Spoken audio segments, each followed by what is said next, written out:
unwanted cravings. That's right. Seminars Thursday, February 26th, Comfort Suites at Virginia Center Commons in Glen Allen. Weight loss hypnosis 5:30 p.m. Stop smoking hypnosis 8 p.m. Or Saturday, February 28th, Hilton Garden Inn in Colonial Heights. Weight loss hypnosis 11 a.m. Stop smoking hypnosis 2 p.m. Register at markpatrickseminars.com. Your home for Richmond Spiders athletics all year round. W291CL Lakeside Richmond. WURV HD2 Richmond. We are 106.1 ESPN. Richmond, it's time to get your morning going. Richmond Sports Talk by Richmond sports fans. This is Fitz the Bill with Jack Fitzpatrick. All live from the capital of the Commonwealth. Where sharp analysis, your cause, and Richmond always come first. If it's making headlines locally or nationally, we're breaking it down. Now, I'll take my talents to South Beach. Live from the capital of the Commonwealth, Fitz the Bill with your host, Jack Fitzpatrick.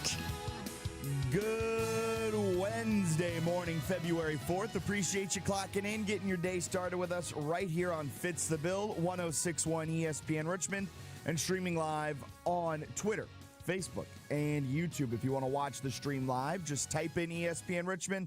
We'll pop right on up, and you can watch live. You can be part of the stream by liking, commenting, and subscribing. And as always, you can be part of the show by phoning in, by texting in on the Radke Insurance phone line, 804-327-0888. And we are now at the midweek part in Super Bowl week, getting ready for Super Bowl 60.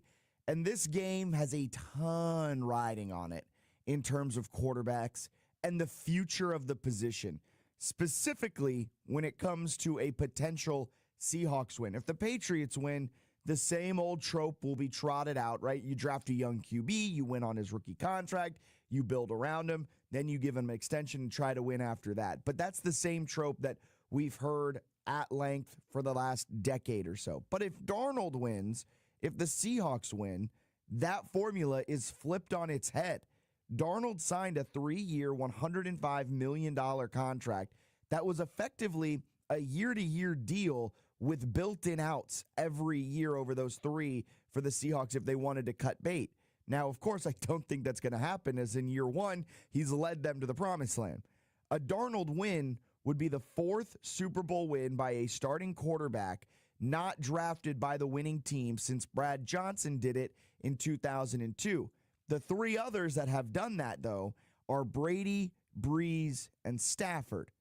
And at this point in his career, I'd argue, as much as I love him as a Seahawks fan, I'd argue Darnold isn't in the same tier as those 3 future Hall of Famers. This would send shockwaves through the NFL, which is, as we all know, a copycat league, right? Teams from around the league would see how Seattle built through this draft, built through free agency. Seattle and the Patriots were 2 of the top 4 highest spenders this last free agency cycle and added QB last. Seattle added a QB last. They built their defense through the draft. They then supplemented through free agency, and they then said at the very end of it all, let's put a little cherry on top. We're adding a quarterback last. A quarterback that really was on the scrap heap at this time last year. 365 days ago, Sam Darnold's name was being dragged through the mud. He had just come off of 2 of his worst performances in his career in 2 of the most important games of his career. The Week 18 loss to lose the 1 seed heading into the playoffs, and then the wild card loss against the Rams. He was on the land of misfit toys. He was a toy that Sid from Toy Story had gotten his hands on and was about to blow up. His career was nearly over for the 3rd time, despite winning 14 games last season with the Vikings. If you remember last offseason, there were only a couple of real suitors for Darnold's talents. The 2 main ones were the Seahawks and the Steelers. Now, a win for Darnold would completely change how teams think about the position from a roster standpoint. With the last, 2 decades and some change, what has it taught us? It's taught us that you want to draft a QB, you want to win on his rookie contract, or you get a future Hall of Famer that you can acquire through a trade or free agency. More times than not, it's free agency. You can acquire a future Hall of Fame quarterback. That's how the Broncos did it with Peyton Manning. That's how the Buccaneers did it with Tom Brady. with Sam Darnold, that's all going to be flipped on its head.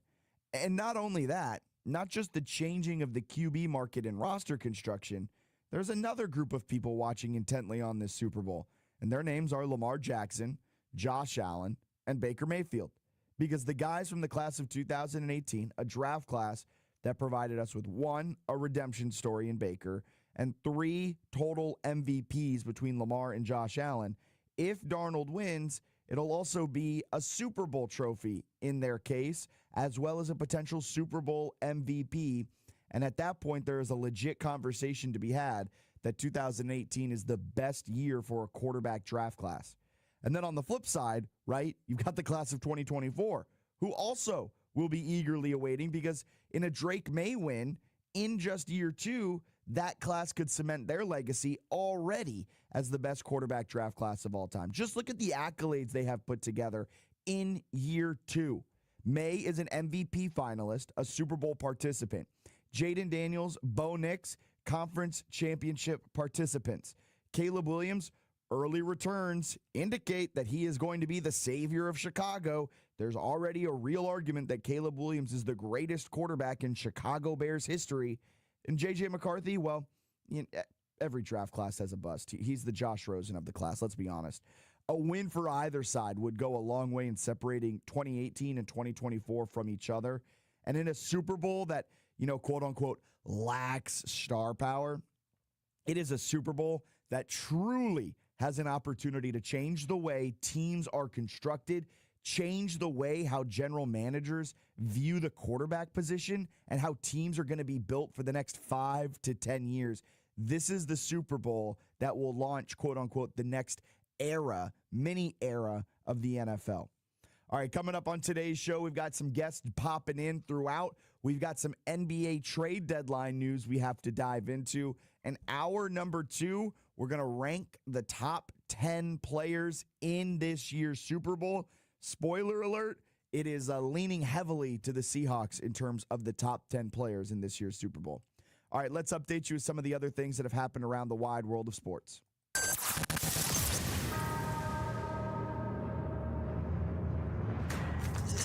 This is your Fitz the Bill morning update, getting you caught up on some of the biggest stories in sports. In the biggest sports news of the week, the NFC won the Pro Bowl over the AFC 66-52 in a flag football barn burner.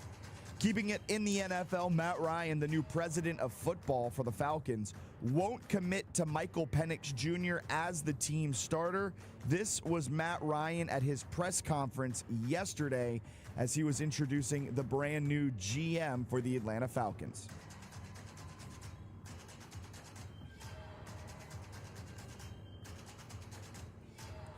Mike LaFleur, the new Cardinals head coach, will call plays for Arizona, and the Giants are set to hire Matt Nagy as the team's offensive coordinator under John Harbaugh.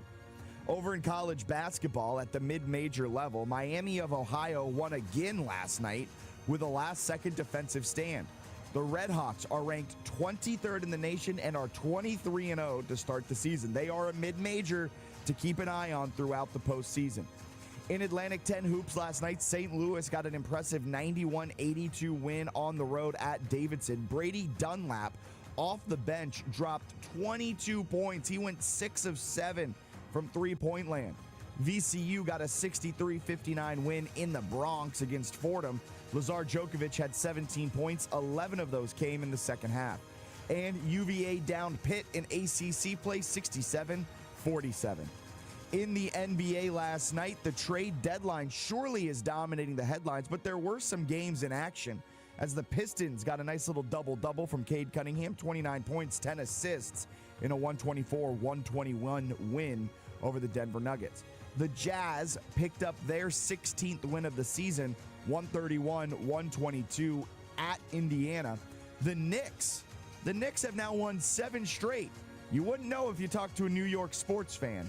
Knicks beat the Wizards 132-101. The Lakers get a W with a 125-109 win over the Brooklyn Nets. The Hawks beat the Heat. The Celtics get a 10-point road win against the Mavericks. The Bucks get a win with a 131-115 showing against the Chicago Bulls. The Thunder take down the Magic at home. The Sixers go on the road to take down the Golden State Warriors. VJ Edgecombe finishes with 25 points, 7 boards, 7 assists. And Connor Gillespie, 30 points, 10 assists, 3 steals for the Suns as Phoenix gets a 5-point win on the road against the Trailblazers. Sources are indicating to ESPN that LeBron is expected to finish the year with the Lakers. Not a huge surprise given his age and what the trade package would have to be in to get LeBron. In Golden State, the Warriors have involved Draymond Green in active trade conversations in advance of tomorrow's deadline, putting his 14-season run with the franchise in jeopardy. We'll break down more of the NBA trade deadline with updates on the other side of the break. The headliner from last night, the James Harden trade. The Cavs sent Darius Garland to LA plus a 2026 second-round pick for James Harden. Is that the move that will have enough juice to push Cleveland to the NBA Finals and maybe an NBA championship? Text in or call us on the Radke Insurance phone line, 804-327-0888. If you think that Cavaliers move to get James Harden has enough juice to push Cleveland to the finals. We'll answer that and so much more coming up next on Fitz the Bill. This is an important notice to all U.S. taxpayers. The IRS is giving away billions of dollars in tax savings through a federal program called the Fresh Start Initiative to aid delinquent taxpayers. This initiative was established for anyone facing financial hardship and unable to pay their back taxes. Qualifying and enrolling in this program will stop all collections, settle your delinquent tax problem, and even reduce what you owe by thousands of dollars. Call the hotline at People's Tax Relief to see if you qualify and get this free information by dialing 800-419-2387. If you have unfiled tax returns or cannot afford to pay your personal or business back taxes, you can now get the help you need. One simple phone call can resolve your tax problem and save you thousands of dollars. To see if you qualify and to get this important free information, call 800-419-2387. 800-419-2387. 800-419-2387. Weather reports on 106.1 ESPN Richmond, brought to you by Herman Allen Plumbing, Heating, and Cooling, a premier Lennox dealer. Online at HermanAllenPlumbing.com. It's game day. Are your moderate to severe Crohn's disease or ulcerative colitis symptoms keeping you from the action? Skyrizi, risankizumab Riza, could help you get back to the game. Skyrizi is proven to help people feel significant symptom relief, achieve remission, and visibly improve damage of the intestinal lining. Skyrizi is a prescription injection medicine for adults. Don't use if allergic to Skyrizi. Serious allergic reactions, increased infections, or lower ability to fight them may occur. Before treatment, get checked for infections and tuberculosis. Tell your doctor about any flu-like symptoms or vaccines. Liver problems leading to hospitalization may occur when treated for Crohn's or ulcerative colitis. Ask your doctor about Skyrizi, the #1 prescribed biologic in Crohn's and ulcerative colitis combined. Learn more at skyrizi.com or 1-866-SKYRIZI. 1061 ESPN Traffic. Expect merging delays heading north on 195 between Laburnum Avenue and Bryant Park Interchange. Taking a look at 64 westbound, we are seeing some delays between Mechanicsville Turnpike and 95. Backup heading north on East Main between Orland Street and Dock Street. And there's been a crash on Old Osborne Turnpike just south of East Main. Coming up on the next edition of the Sports Huddle with Matt and Bob, it's game night for UVA and VCU are either on upset alert. Also, we'll dive into the Super Bowl props Tuesday, 4 until 6, 1061 ESPN. If you want more than just the score, you'll find it here. The Sports Huddle with Bob and Matt, weekdays 4 to 6.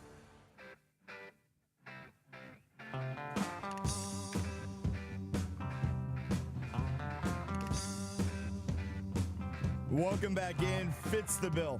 I'm Jack Fitzpatrick. Allen alongside. James Harden got moved. That was one of a handful of massive moves last night as the trade deadline rapidly approaches, Allen. I mean, we've got 24 hours-ish, give or take a couple of hours, before the trade deadline closes tomorrow. Giannis is still out there. Giannis is still being floated. maybe a couple of teams. I'm looking at the Timberwolves potentially making some moves to maybe free up some space. The Timberwolves were involved in a 3-team trade yesterday to get Mike Conley's contract off of the books. But the biggest one, the one we have to start today's show with, is the James Harden move, going from L.A. with the Clippers to the Cavaliers. And essentially, it was a one-for-one swap. Alan, I'm shocked that the Clippers were willing to move off of James Harden for essentially a one-to-one swap. The Cavaliers sent Darius Garland and a 2026 second, but we all know second-rounders in the NBA really are worthless. Sent that to the Clippers. In return, they get James Harden. The Cavaliers acquire an offensive star that's going to jolt the team, and I believe this move has enough juice to push the Cavaliers to an NBA Finals and potentially an NBA championship. The Clippers, on the other side, acquire an oft-injured Garland, who's just 26, but is having one of his worst career years as he's struggling to get back to where he was prior to a string of toe injuries. I give the Cavaliers an A+ for this move. I love this move. You didn't have to blow up your team. You're getting a James Harden who is playing some of his best basketball of the last 5-6 years. He's not really been a defensive liability this year either. The Clippers have actually been better this season with Harden on the court than they have with him off the court, according to defensive efficiency ratings. I really like Harden. I love this move for Cleveland. And for the Clippers, I'm giving it a C-. The only reason it's not a D, because you still have a ton of cap space heading into the 2027 free agency, which is bound to be a big free agency class. But I love this move for Cleveland. I think this pushes them over the proverbial hump and gets them right into the thick of the Eastern Conference, which I think they were already. And you're saying I can get Harden instead of Garland. That is a pure upgrade at that spot. You're not going to have to be as reliant on Donovan Mitchell as you have been up to this point this season. Donovan Mitchell is averaging 34 minutes per game, and he's having his highest usage rate as a Cav. You can start taking off the pressure off of Donovan a little bit. You can put some of that onto James Harden, and it should open things up down low with Jarrett Allen and Evan Mobley. Yeah, I mean, again, like we discussed yesterday, Harden's going to make the bigs better. Like, we know that. I think he's going to make a lot of people better. That's one of the assets that he brings is the gift is that he'll facilitate.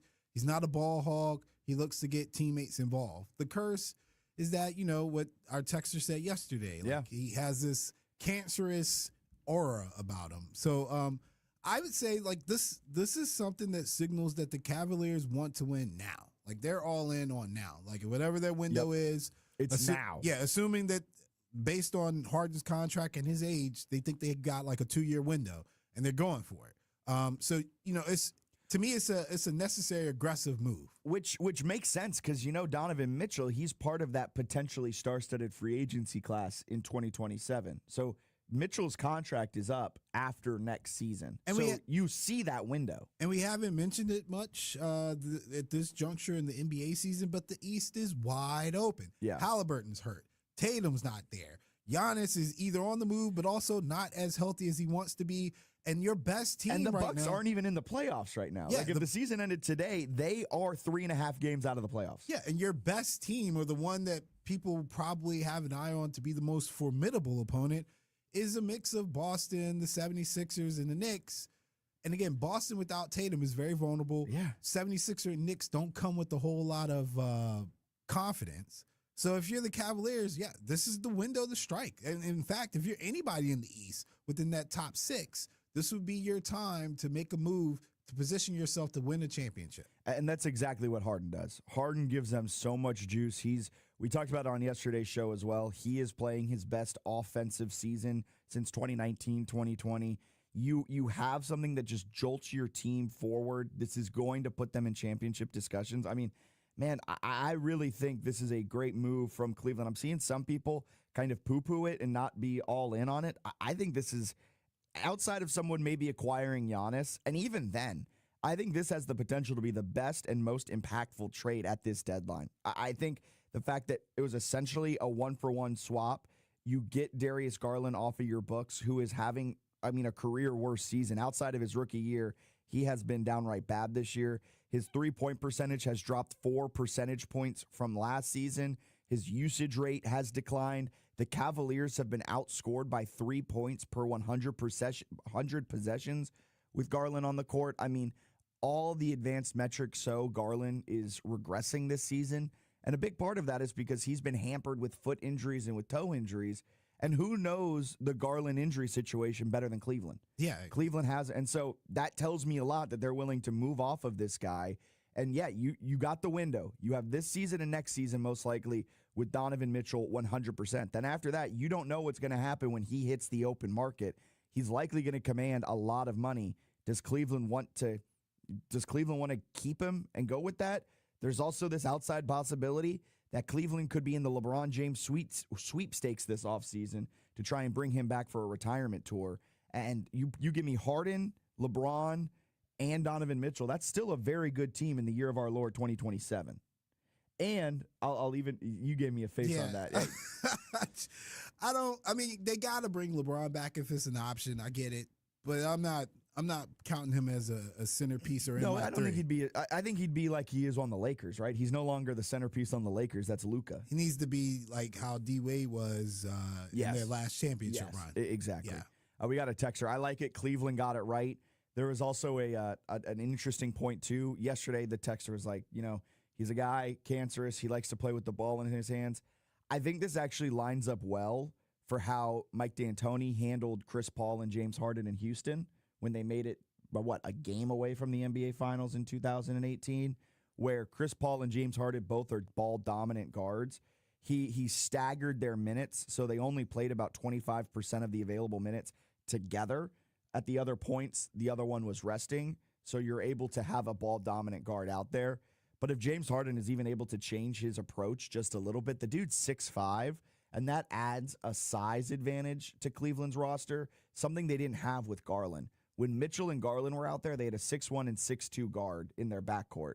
Now they're going to have, a 6'2" and a 6'5" guard. That kind of changes the calculus. Yeah, and honestly, if I'm Donovan Mitchell, man, I would have to assess the situation, and I would want James Harden to have the ball more because James Harden's going to get all of us involved. Yeah. Like, I'm still going to get my... I mean, he's averaging 8, nearly 9 assists this year.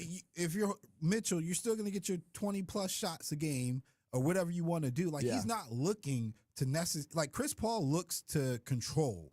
I think that's part of the point guard's issue in the later parts of his career is that his control doesn't always fit everybody else, right? And that creates tension. Whereas Harden kind of seems more likely to work with another superstar. And he has worked with plenty of superstars. And I don't think he wants to be Houston James Harden where he has to have the Luka Doncic usage with the ball in his hands, with the scoring, with the facilitating. I think he just wants either or on a lot of nights. And with Donovan Mitchell, you can have that flexibility, and you've got two legitimate towers in your interior that are athletic enough that you can get any alley-oop you want all day long. It should open up a lot of things. Lob City 2.0, baby. Yeah, I'm excited for what it could potentially be, and I'm excited for this idea that Cleveland has put themselves or positioned themselves to potentially be a Eastern Conference contender based on, again, what we have. The Pistons. The Pistons are and then I'm not knocking the Pistons, but they're babies. They're Pistons. They're babies. Yes. Just like the Magic were. The Pistons feel like the Cavs from last year. Remember the Cavs were the 1 seed all year, dominating the Eastern Conference, and everyone was like, yeah, but they don't have any postseason experience. And what they do, they fell on their face in the postseason. I want to play a game with you here real quick. The Cavs currently are 5th in the Eastern Conference, meaning 4 teams are in front of them. Give me your confidence rating in the Cavs or the opponent. Cavs or the Raptors? Oh, Cavs. Cavs or the Celtics? In the best of 7, or are we saying just head-to-head? Right now, best of 7. In best of 7, I'm going to go Cavs again. Because you don't have Jason Tatum. Jaylen Brown has been playing fantastic, but still, they are susceptible. Cavs or the Knicks in a best of 7? See, that would be interesting. Yeah, that'd be a fun series. Don't tell the Knicks fans though they've won 7 straight.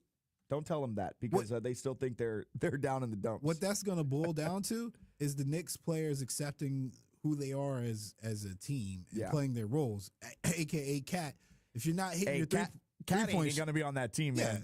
Cat's going to Milwaukee. I don't know where he's going, but if you ain't hitting your threes, man, like you can tell early on, stop shooting. Cat and 3 firsts for Giannis. Yeah, who says no? No, I would definitely take that. For both sides? Yeah, I mean, if I'm the Bucks, I'd do that. Yeah. Okay. And then the Cavs Pistons. Who do you got more faith in a 7-game series? I got more faith in the Cavs. Yeah. Because the Pistons, I know what they are, but again, when you get into that series, when you get into the playoffs, the game changes. You don't get as much space to operate. You're not getting those tic-tacky fouls either. Which has been the issue for Harden, because Harden was a downhill guy. He could get to the free throw line, and that's where he got a lot of his points. In the playoffs, those things change, and that's why he's kind of regressed in the playoffs.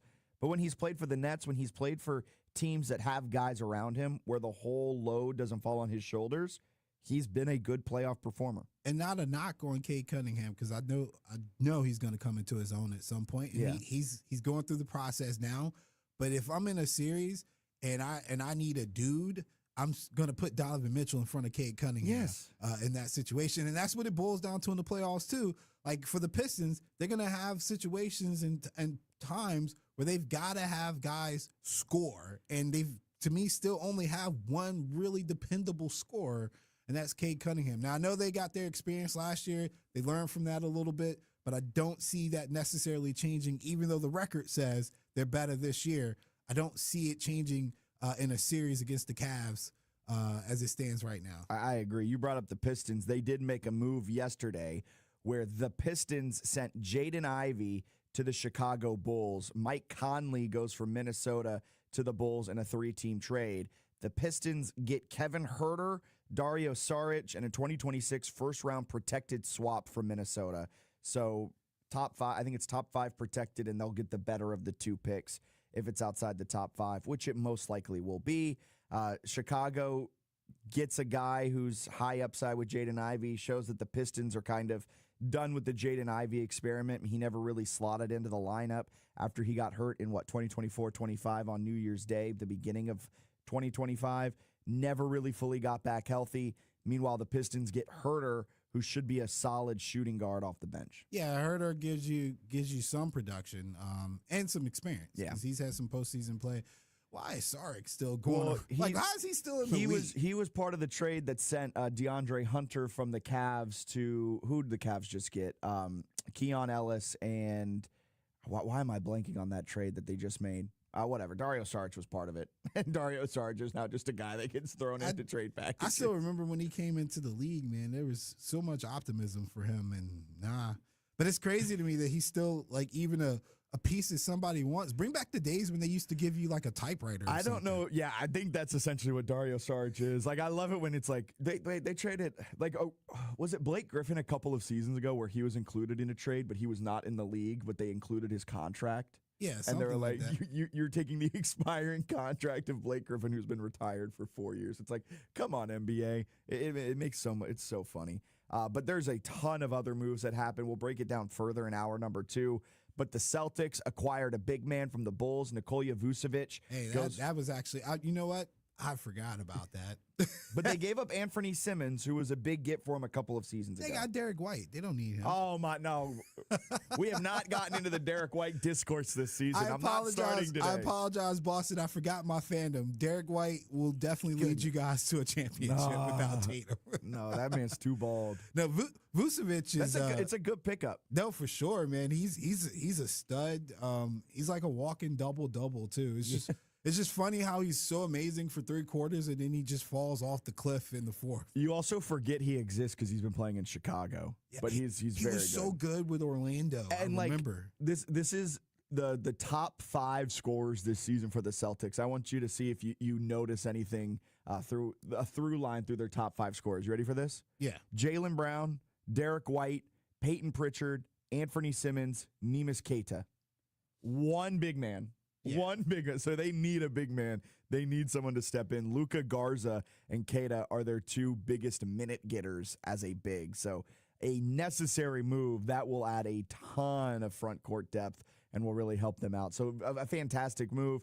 You see what the Jazz did? And we'll break this down further in hour number 2. But see what the Jazz did? Yes, I did. What are they doing? I saw what the Jazz did, and I'm a little concerned. I'm confused. I'm confused too. Although, look, JJJ, if that's what we Triple call J, Triple J is He's a good asset for sure. He's a good great asset. defensive player. Yes. He's a top end big man in this And he's league. young. He's very young.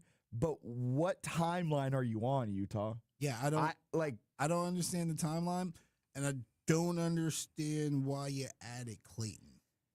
I feel like Clayton has enough upside that you should have gave him a little bit longer, and it just seems a little desperate. I also feel like it's crazy to include 3 future first rounders to get Jaren Jackson Jr. when you're a Utah Jazz team who maybe this is the old adage of like sometimes the mystery box isn't actually that good, and the Jazz understand that, so they can get Jaren Jackson Jr. now, or they could have the potential to draft one, or he could be worse. But it was a head-scratching decision. Utah gets Jaren Jackson Jr. and a bunch of throw-in pieces to make the salaries match. Memphis gets Walter Clayton Jr., a couple of other salaries, the expiring contract of Georges Niang, and 3 future first-rounders. Head-scratching decision. We'll break that one down further, and all of the other NBA trade deadline news and the latest on what's happening with Giannis. Minnesota made a move that I think opens them up to have a Giannis package to go out and get him. They opened up some cap space by moving off of Mike Conley, so that's going to be fascinating to see how that plays off over the next 24 or so hours. But we've got to get a break in. News or snooze is coming up on the other side. Some NFL, some NBA. We'll break it all down. Coming up next. It's the grand opening of RVA's newest destination, West Cary Sports Bar, located in the heart of the Fan District. A perfect spot to meet your friends to catch a game on dozens of high-def TVs, enjoy the old-school arcade games, play football, or take a ride in the racing simulator. The chef-inspired menu features classic bar favorites plus specialty international dishes. Open for lunch and dinner at the corner of Cary and Robinson Street. Stop by today at the new West Cary Sports Bar, online at westcarysportsbarrva.com. Hey, it's Paul Sargent, owner of All Set Auto Richmond. How would you like the best paint protection film, ceramic coating, or window tint for your vehicle? At All Set Auto Richmond, we have the products, knowledge, and experience to enhance and protect your vehicle. I personally invite you to come over and visit us at All Set Auto Richmond. We're on Malin Drive near 64 and Gaskins. Or feel free to Google us, All Set Auto Richmond. That's ALSET Auto Richmond. All Set Auto Richmond. We can take any vehicle from ordinary to extraordinary. My name is Whitney Allen, and I'm a widow. My husband, Ryan, died. We never thought we'd ever have to use life insurance, but the unexpected happened. With Ethos, signing up was fast and 100% online. You can get a quote in seconds, apply in minutes, and get same-day coverage. No medical exams, and you can get up to $3 million worth of coverage. I'm grateful we were prepared. Get your free quote at ethos.com/game. That's ethos.com/game. Paid spokesperson. Time spent on application may vary. Online health questions required. Can I take your coat? Oh, you noticed. Yeah, I found it on eBay from a seller in Vegas. Pre-loved and perfect. She listed it and jackpot. Italian leather, classic trench silhouette. And did you see the braided buckle? Hang on to your claim ticket. Oh, I'll hang on to this forever. Have you been on eBay? There's so many finds. And I bet that diving watch would sell fast. Just saying. Find what you love, sell what you don't. eBay. Things people love. Weather reports on 106.1 ESPN Richmond, brought to you by Herman Allen Plumbing, Heating, and Cooling, a premier Lennox dealer. Online at hermanallenplumbing.com. Wesley Financial Group is not a law firm. Ask yourself this question. Is it really worth holding on to that timeshare that you know you need to get rid of? Here's the truth. The average maintenance fee just went up over 17%. That could have been 117%. And there's nothing you can do about it. When you buy a timeshare, you give them a blank check for annual maintenance and assessment fees. I'm Chuck McDowell, founder of Wesley Financial Group. For 15 years, I've helped over 50,000 families cancel their timeshare. Not sell it, not transfer it, cancel it. Did you buy a timeshare because they told you it was a great investment and your maintenance fees would never go up? That's a lie. Are you ready to get rid of your timeshare once and for all? Simply call us and I'll send you our timeshare exit kit that explains all your options for cancellation. Call Wesley now for your timeshare exit kit. 800-960-3377. That's 800-960-3377. 800-960-3377. Hi, Leif Erickson for SnowCountry.com. You expect more from yourself, expect more from your money. Get started today at Robinhood.com/yourmoney. With agreeable temperatures, short lift lines, and plenty of space to work your turns, this part of February is ideal for our favorite kind of corduroy cruising. Plenty on display at Massanutten with 23 runs, 100% open, including summit favorites like Diamond Jim with spectacular views, 12 tubing lanes in their park at Massanutten as well. Bryce Resort spotlighting 12 trails. They go till 4:30 today. Next night's session will be on Friday night at Bryce. Heading to Wintergreen, good mix of steeps, cruisers, and park features. All 27 trails in play at Wintergreen, while West Maryland features 31 runs, their most open terrain of the season. Night skiing until 8:30. Timberline, West Virginia with a steep shot and White Lightning, making it fun on 21 runs. Blue Knob, Pennsylvania, 18 trails. More ski conditions at snowcountry.com. I'm Leif Erickson for 106.1 ESPN Richmond. 106.1 ESPN weather. It's currently 34 degrees and cloudy with a slight breeze coming in from the north, averaging at about 2 miles per hour with gusts up to 7 miles per hour. We're expecting mostly cloudy skies today with a high of 38 and a bit of snow later this afternoon, accumulating to an inch. Hey, it's Delvin Joyce, JMU Hall of Famer and former New York Giant. Listen, make sure you tune in to Talkin' Dukes every Wednesday on 106.1 ESPN Richmond. Go Dukes. News. Extra, read all about it. Or snooze. All right, news or snooze. Gotta pull it up. Unfortunately, again, double timing. All right, sources. LeBron expects to finish year with Lakers. Snooze. Yes, because why do we care? Well, that and this was already known. Rich Paul went on his podcast. Everyone's got a podcast now. Rich Paul went on his podcast right at the end of December and was like, "Yeah, he's staying here. He's playing the rest of the year with the Lakers." Now, what does that mean moving forward?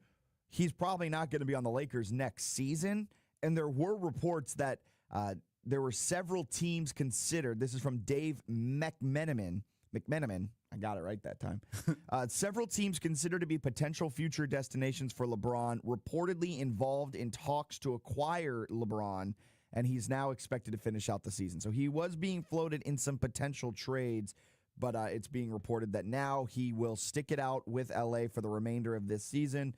Likely will come to some sort of agreement to finish out his career elsewhere, is how I'm reading it. And that likely destination would be Cleveland for a retirement tour. Right. That's how I see this playing out. I mean, whatever works, man. Just when you're done, be done. The interesting thing and the what's holding all of this up is, according to according to LeBron or something, it's come out that he won't play for the mid-level exception. He won't play for the veterans minimum. He wants a max level contract because his argument is what I bring to the city is worth that. And so he won't play for anything less than what the max level is. So that could be a pretty interesting stick in the mud with it all. Well, I mean, he has a very valid point with that. I mean, he has an extremely valid point. He is a human economical boost. Yes, he has proven that. Yeah, 1,000%. So, I get what he's saying, but, that doesn't factor in that the economic boost that he brings to the city of Cleveland is not factored into cap space, luxury tax, and owners don't care. Yeah. And so that's the interesting part of it. If the Cavaliers have, I'm throwing out random numbers, say they have $15 million that they can spend on LeBron, but he wants the full max contract, which let's say is $75 million. He wouldn't take that discount to go back to Cleveland. He'd either stay in LA or a place that could pay him what he thinks he's worth for a year, which is valid, but it adds an extra layer to all of this.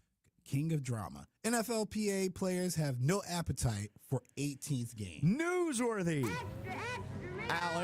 Alan, you ready is this the moment? Could this be the piece of leverage that the NFLPA uses to gain more power? The NFLPA is by far the weakest players association among all major American sports. Is this what they can finally use to get more power into their players association? No, because, I mean, we've already seen, basically they work for the owners. Well, this is a worthy note. This is one of the first major quotes to come out of the new interim director of the NFLPA after the old guy was literally working for the owners. Yeah, they'll grease his pockets too. That's insane. Like, I know that story was talked about at length. We talked about it at length on this show during the offseason, but it is legitimately insane that the executive director, is that what he's called, of the NFLPA was also looking to become a minority owner in the NFL. That is wild. But this goes back to what the Patriots owner, Robert Kraft, said in January on 98.5, the Sports Hub. He said it live from Gillette Stadium. He said, quote, "I want to tell you guys that we're going to push like the Dickens now to make international games more important to us." That was on the Solak and Bertrand show. Kraft went on to say, "Every team will go 18 regular season games, 2 preseason games, and eliminate one of the preseason games. And every team every year will play 1 game overseas." That's what Kraft said last month, and now Roger Goodell has come out saying they have no immediate plans to add an 18th game. The NFLPA is now saying we have no appetite for it. So this might become a fun little power struggle in 2031 when the new CBA's up.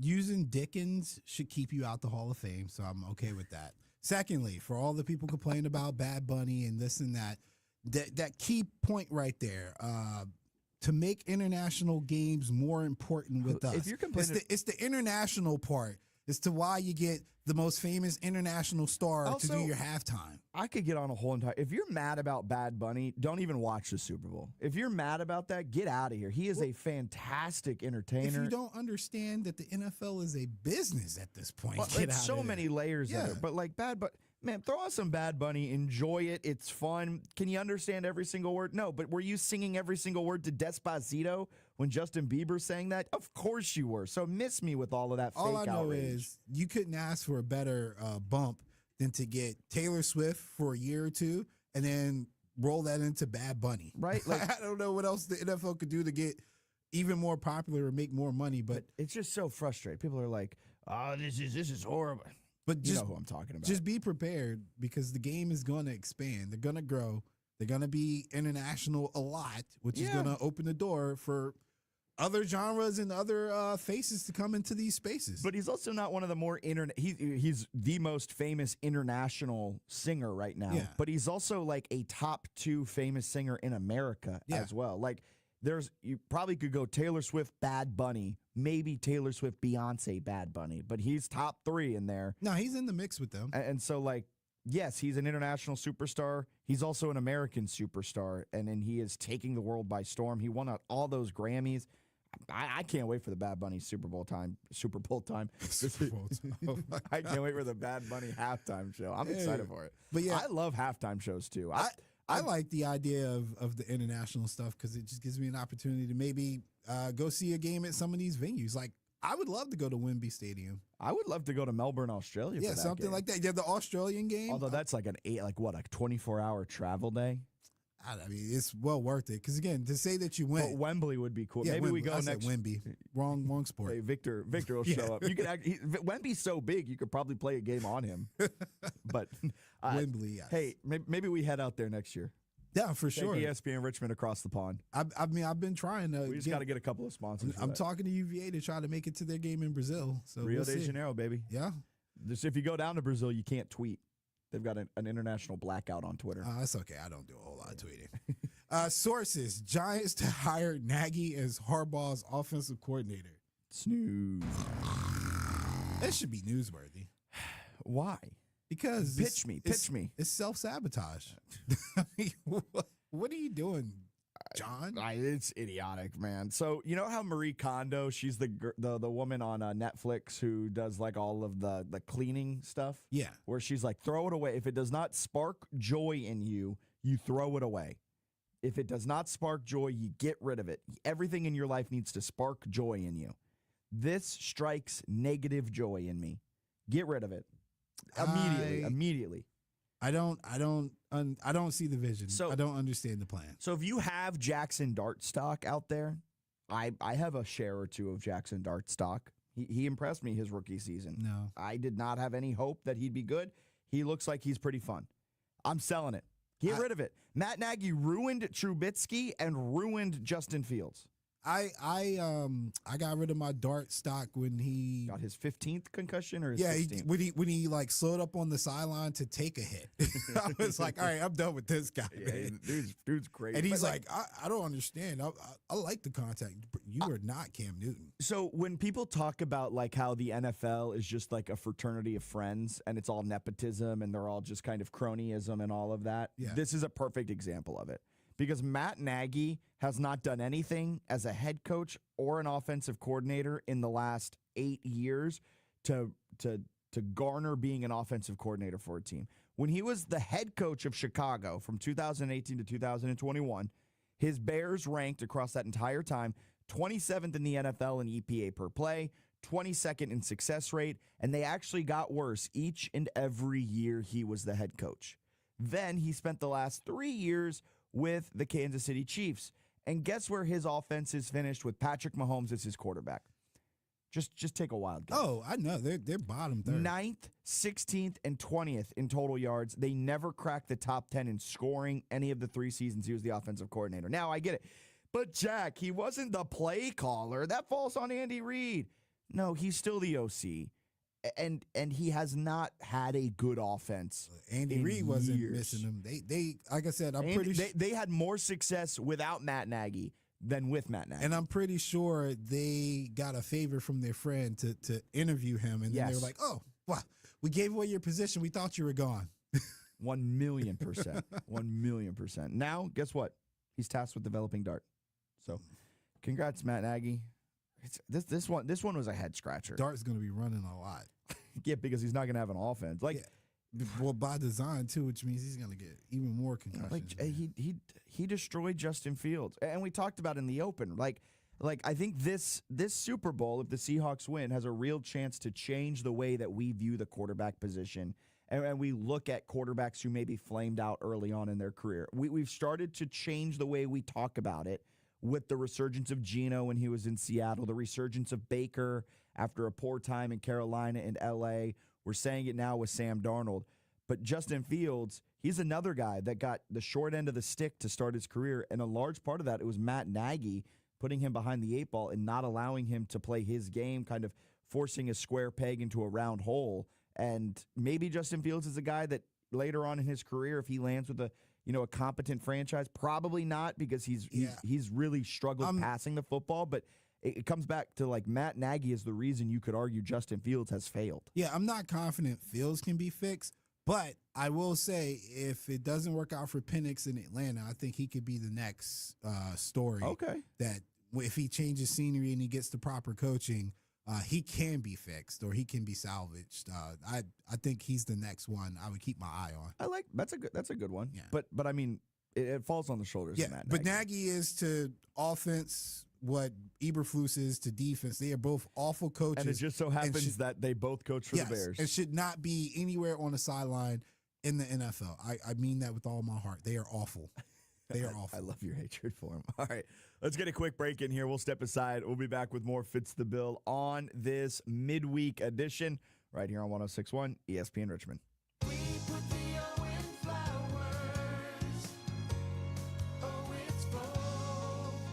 Valentine's Day is next Saturday, February 14th, and you need to get flowers. Vogue Flower Market is the place for all your Valentine's Day needs. From stunning rose bouquets to elegant handmade arrangements by Richmond's premier local florist. We have every option to suit your budget with mixed bouquets starting at $14.95 at each of our locations. We understand the importance of every detail, and that's why Vogue offers hand delivery to surprise your special someone at home or work. Imagine the joy on their face when a professionally crafted arrangement arrives straight from the heart. Stop by one of Vogue's convenient locations, Parham Road near Patterson in the West End, or our flagship headquarters at Arthur Ashe Boulevard near Broad Street. Order today for delivery next week and get ahead of the game. Call to place your order at 804-353-9600. That's 804-353-9600, or go to VogueFlowers.com to order online.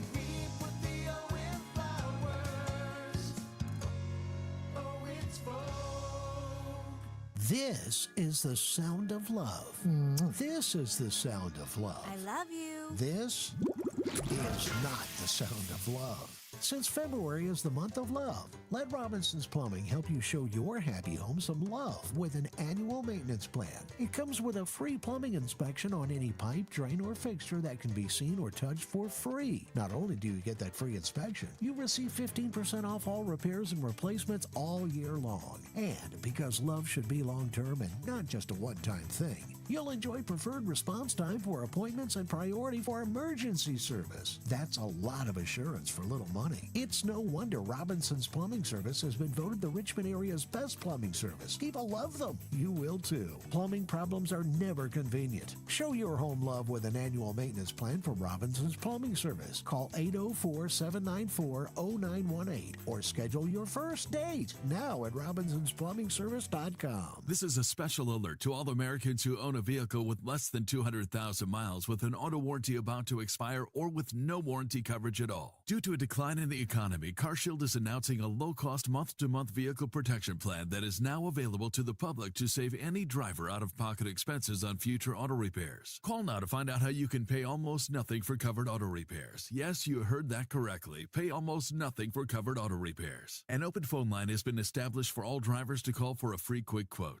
Call 800-216-1635 now. Drivers who are covered will not have to pay for covered repairs again. This protection plan is at an all-time low. Additionally, drivers who activate this vehicle protection today will also receive free roadside assistance, free towing, and car rental options at no additional cost. Call us for your free quick quote today. 800-216-1635. That's 800-216-1635. What do you have to lose? Call 800-216-1635. Again, 800-216-1635.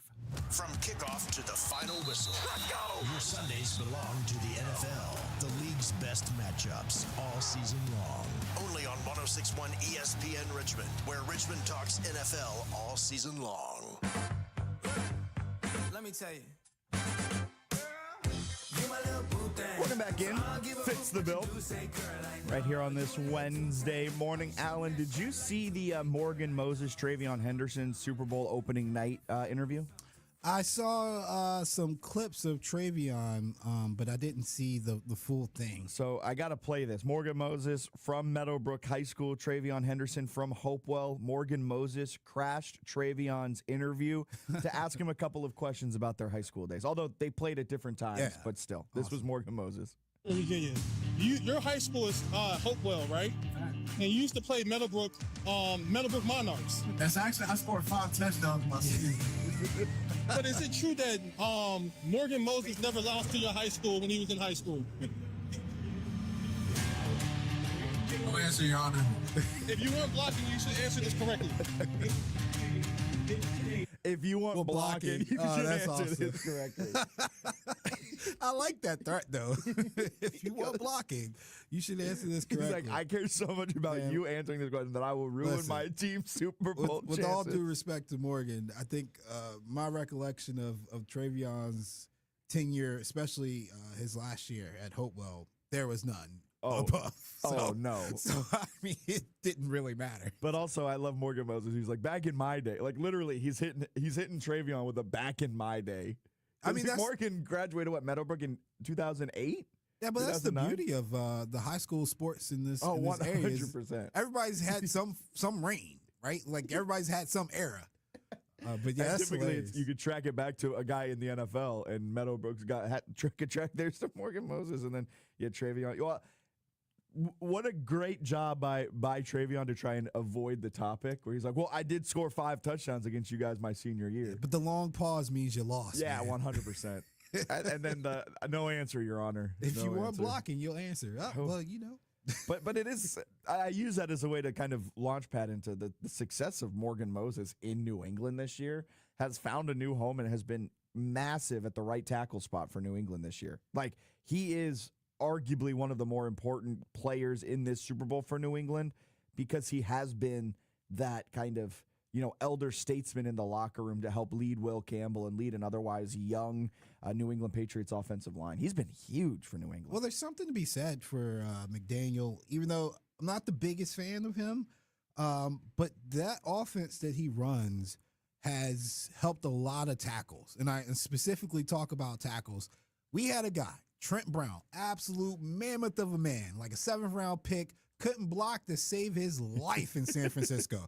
He goes out to the Patriots and Tom Brady, and he gets paid. Like, he turns into a guy that I think the Raiders paid as one of the top 5 tackles at the time. I remember this. And I watched him, and I was like, oh my God, he actually is blocking. Like, it's not a fluke. It's not the system, air quotes, because Brady gets rid of the ball quickly, but he actually has learned how to play the position. So I got to give a shout out to the Patriots and their coaching. It's not shocking that Morgan's found success there. Because, like I said, lesser talented players have went there and found success, and it's great to see that he is also helping Will Campbell, although I don't know how much he can help him come Sunday. Yeah, he's going to be in for a long You're game. on your own, bucko. Yeah, good luck out there. Trent Brown geeks, though. You look at his PFF grades, and he had his best years have come when he plays in New England, and then he has used those years to get massive contracts. I'm so glad you brought up Trent Brown because he's such a good example of what this offense does. In San Francisco, he played 3 years. He never had a PFF grade better than 73. It came his last year, but he only played about 600 snaps that year. Then he goes to New England. 1 year there, 73.4 is his PFF grade, which is good. Uses that to get paid Boku bucks by Vegas in 19 and 20.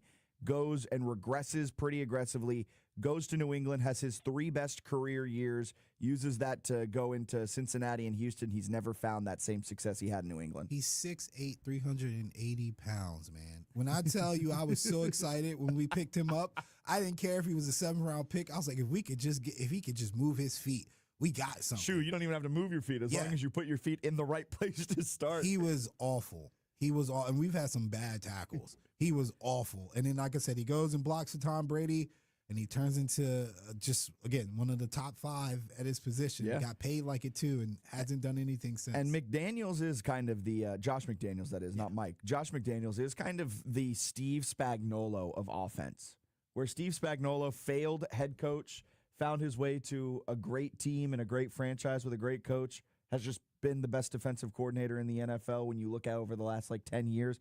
McDaniels is the same. Yeah. He's a completely failed head coach in massive ways. I mean, the Raiders were smoking cigars the game after he left when they won. But, man, can he coordinate an offense. He can coordinate the offense like the best of them. Yeah, he makes it. He keeps it simple. And like I said, he whatever he's doing, scheme-wise, has really helped a lot of all. I mean, we could name 6 or 7 guys on the offensive line during McDaniel's tenure, dating back to Brady and all of them, where people wrote them off and they were borderline gods in that system. Yeah. I mean, you could even go to this year. We wrote off Kayshon Boutte. We wrote off Stephon. Well, I didn't write him off. I got to say that. I got to pat myself on the back. Stephon Diggs does not get enough credit for being a great wide receiver in this league, but wrote off this entire offense outside of Drake May, really. And what has he done? They were one of the best regular season offenses in the league, found their way into the Super Bowl, haven't had an impressive playoffs, but man, oh man, have they done what they've needed to do each and every week during this playoff run. That offense is going to have to come up with a couple of massive drives. Not a lot, but a couple of big ones, because you're going to have to score. Lake Lewis was in studio yesterday talking about it, and during the Lake Lewis Jr. show, which you can catch every Tuesday and Thursday from 6 to 7. First team to 20 will likely win this game. How can the Patriots get there? It's going to fall on the shoulders of Josh McDaniels in a massive, massive way. All right, coming up in hour number 2, we're going to rank the top 10 players in this year's Super Bowl, plus the latest NBA trade deadline news, what's happening, and what's the latest with Giannis. Stay with us right here on 106.1 ESPN Richmond and Fitz the Bill.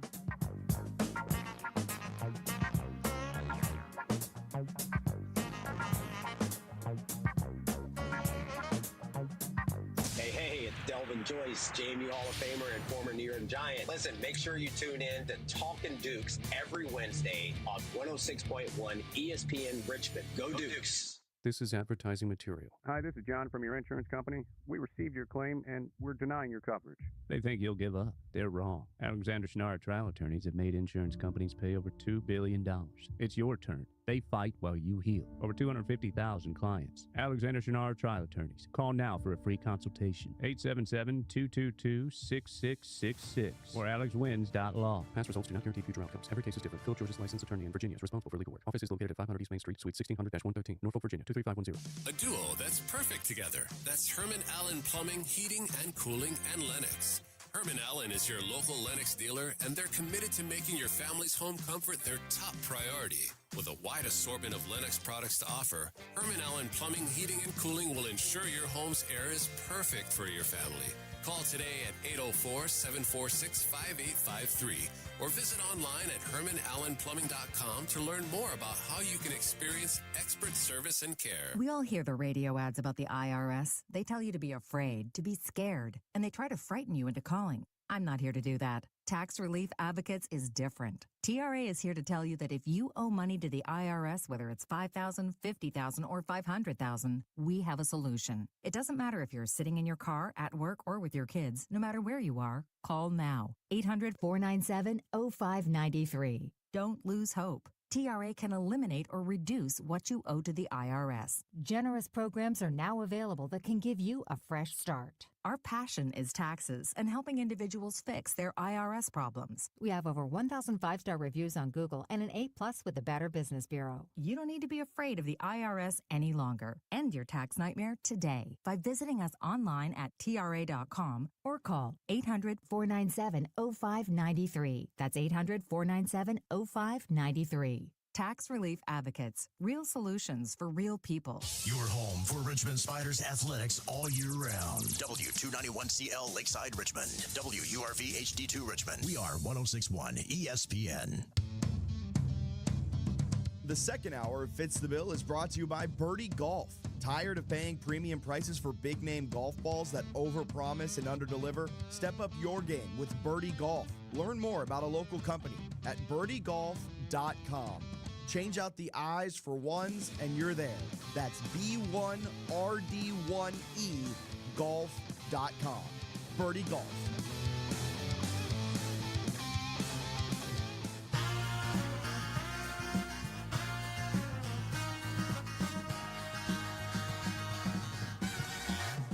You're listening to the second hour of Fitz the Bill on 1061 ESPN.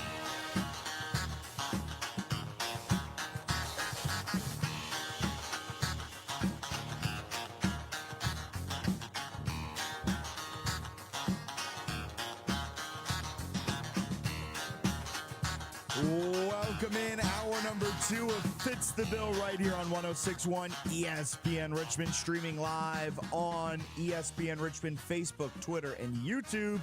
If you want to watch the stream, just type it in. We'll pop up and you can watch the stream. You can like, comment, and subscribe to be part of it. And of course, you can be part of the show the old-fashioned way by calling or texting in to the Radke Insurance phone line, 804-327-0888. RadkeInsurance.com. Check them out. Get your free quote started today.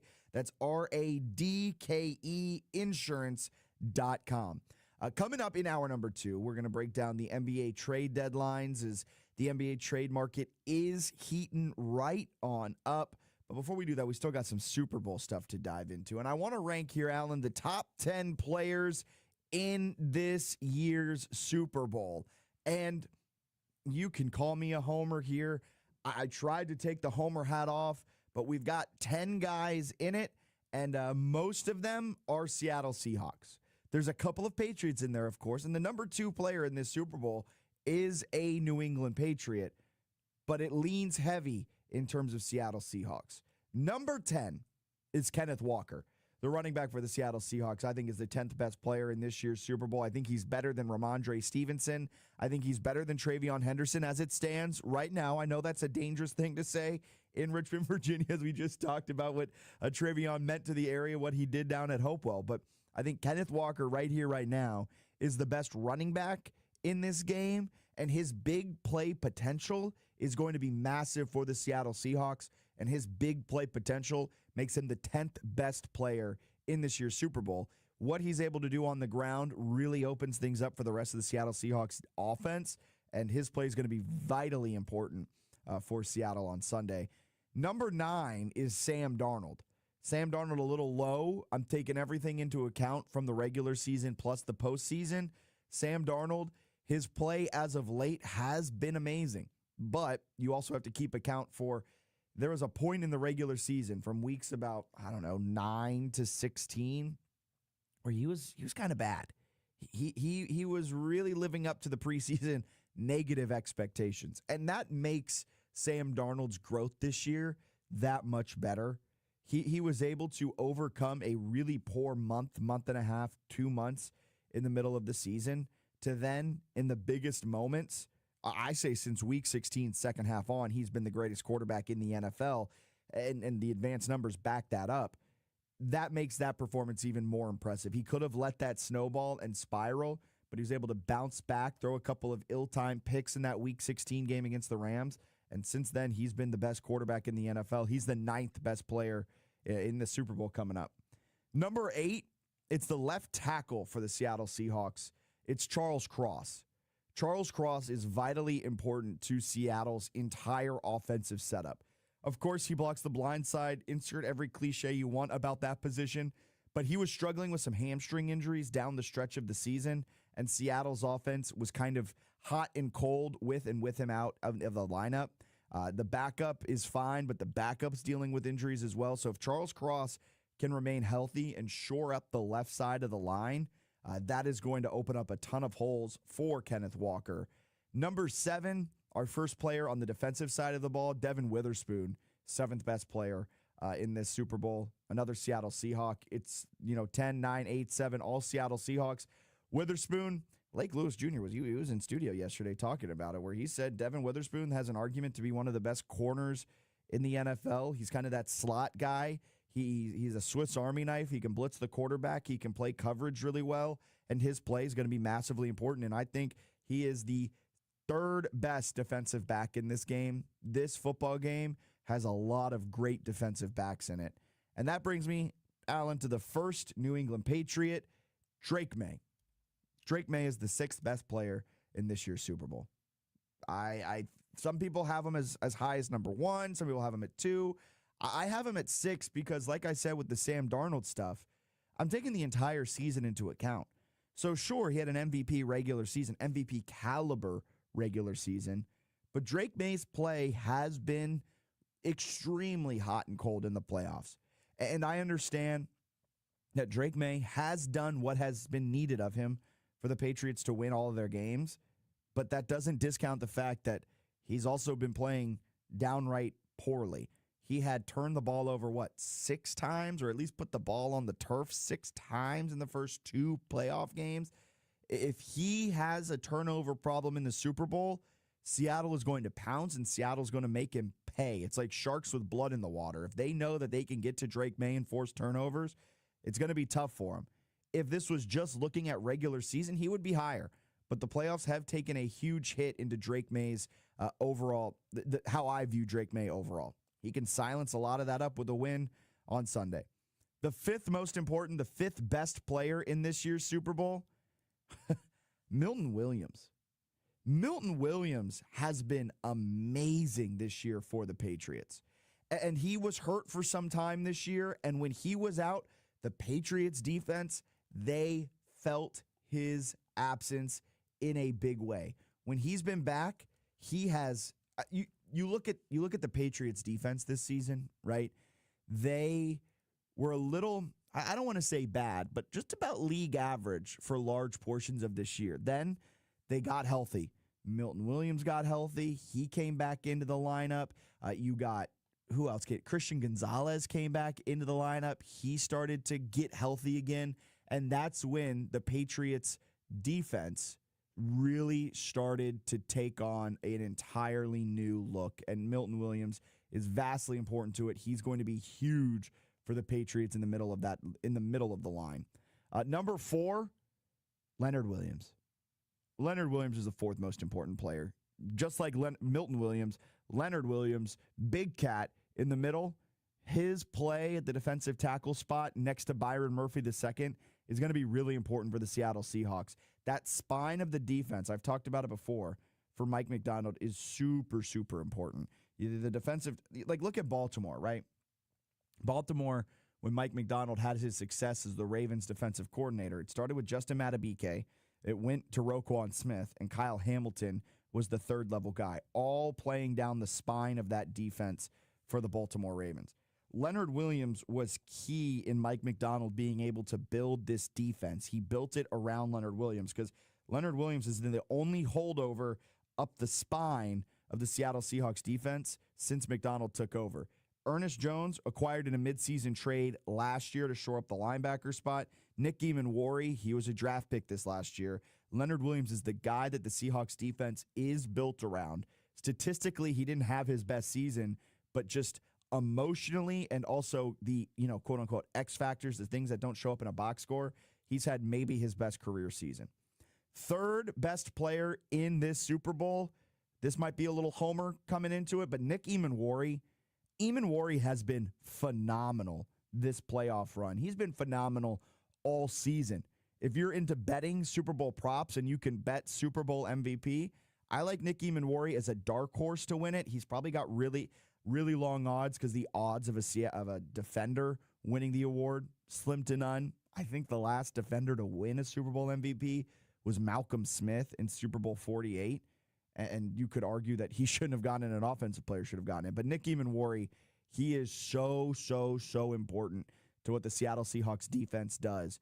We talked about Witherspoon being a Swiss Army knife. Eamon-Wari is a Swiss Army knife. He could literally go anywhere. He hits with the best of them. He is the third most important player. Number 2 is Christian Gonzalez. Christian Gonzalez is the best defensive back in this game. He gets tested because, if you look at it, Carlton Davis is a pretty good defensive back. Marcus Jones is a pretty good defensive back. So the New England Patriots have a good secondary, especially when you look at their corners. And so you can't kind of say, I'm not throwing to Christian Gonzalez this game. I'm just going to focus on Carlton Davis. You have to spread it around, and Christian Gonzalez does get tested, and he plays an excellent brand of football. He's one of the best graded corners in the NFL this season, according to PFF. When he's targeted, he has one of the best NFL passer ratings against. Gonzalez is a phenomenal corner, and he's going to be tasked with defending the number 1 player in this Super Bowl in Jackson Smith-Njigba. Jackson Smith-Njigba, not just the best player in this year's Super Bowl, I'd argue the best wide receiver right here, right now in the NFL, and he's going to be the focal point of the Seahawks offense. The Seahawks are going to get the ball to him early and often, much like they did in the championship game. JSN had 115 receiving yards in the first half of the NFC Championship game. He was kind of quieter in the second half, but he sets the tone. He opens things up, forces defenses to shade more over to his side, which gives Cooper Kupp more opportunities, and it gives Rashid Shaheed more opportunities. And honestly, maybe see some more Jake Bobo as well, the wide receiver for the Seattle Seahawks. But their success is all reliant on JSN. If JSN gets game planned out early, I like the Patriots' chances. But we've said that almost every single game this year around a Seahawks game. You've got to game plan out JSN. He's game plan proof. He's been fantastic this entire year, even when teams know he is the number 1, number 2, and number 3 option for the Seahawks defense.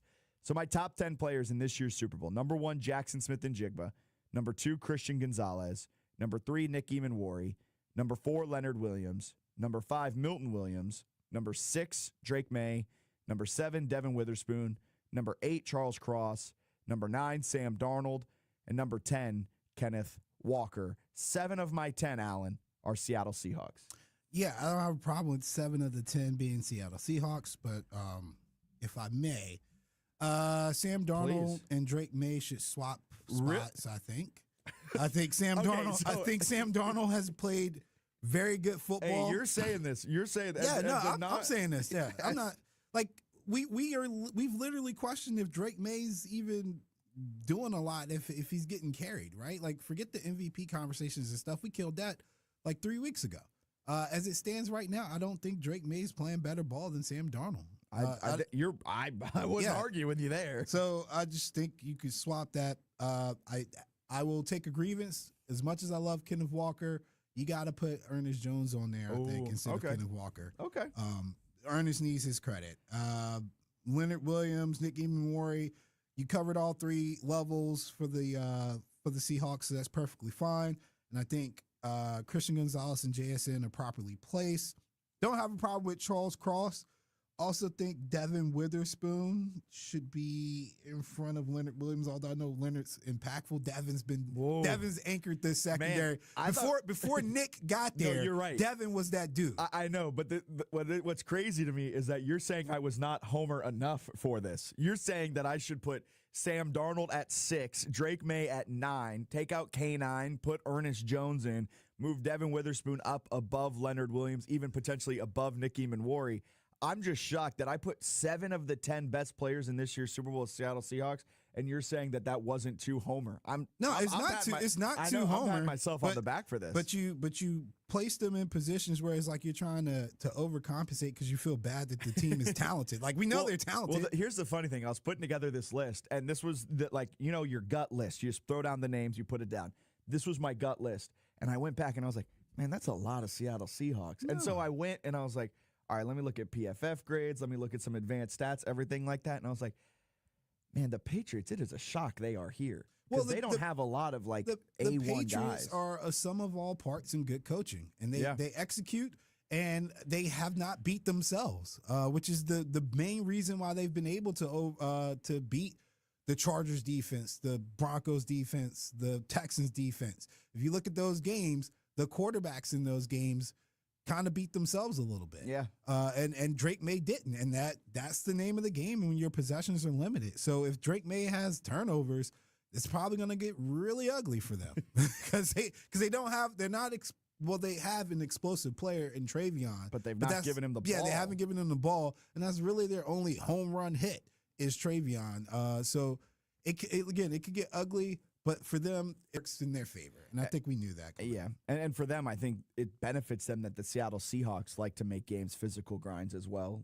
Seattle's not a finesse team that's going to try and hit you over the top. They've got a couple of big play guys like Rashid Shaheed that play a little bit more finesse-like. But JSN is a guy who's going to get down and dirty with his routes. Maybe not as down as dirty as Puka Nacua, but I'd argue very similar play styles.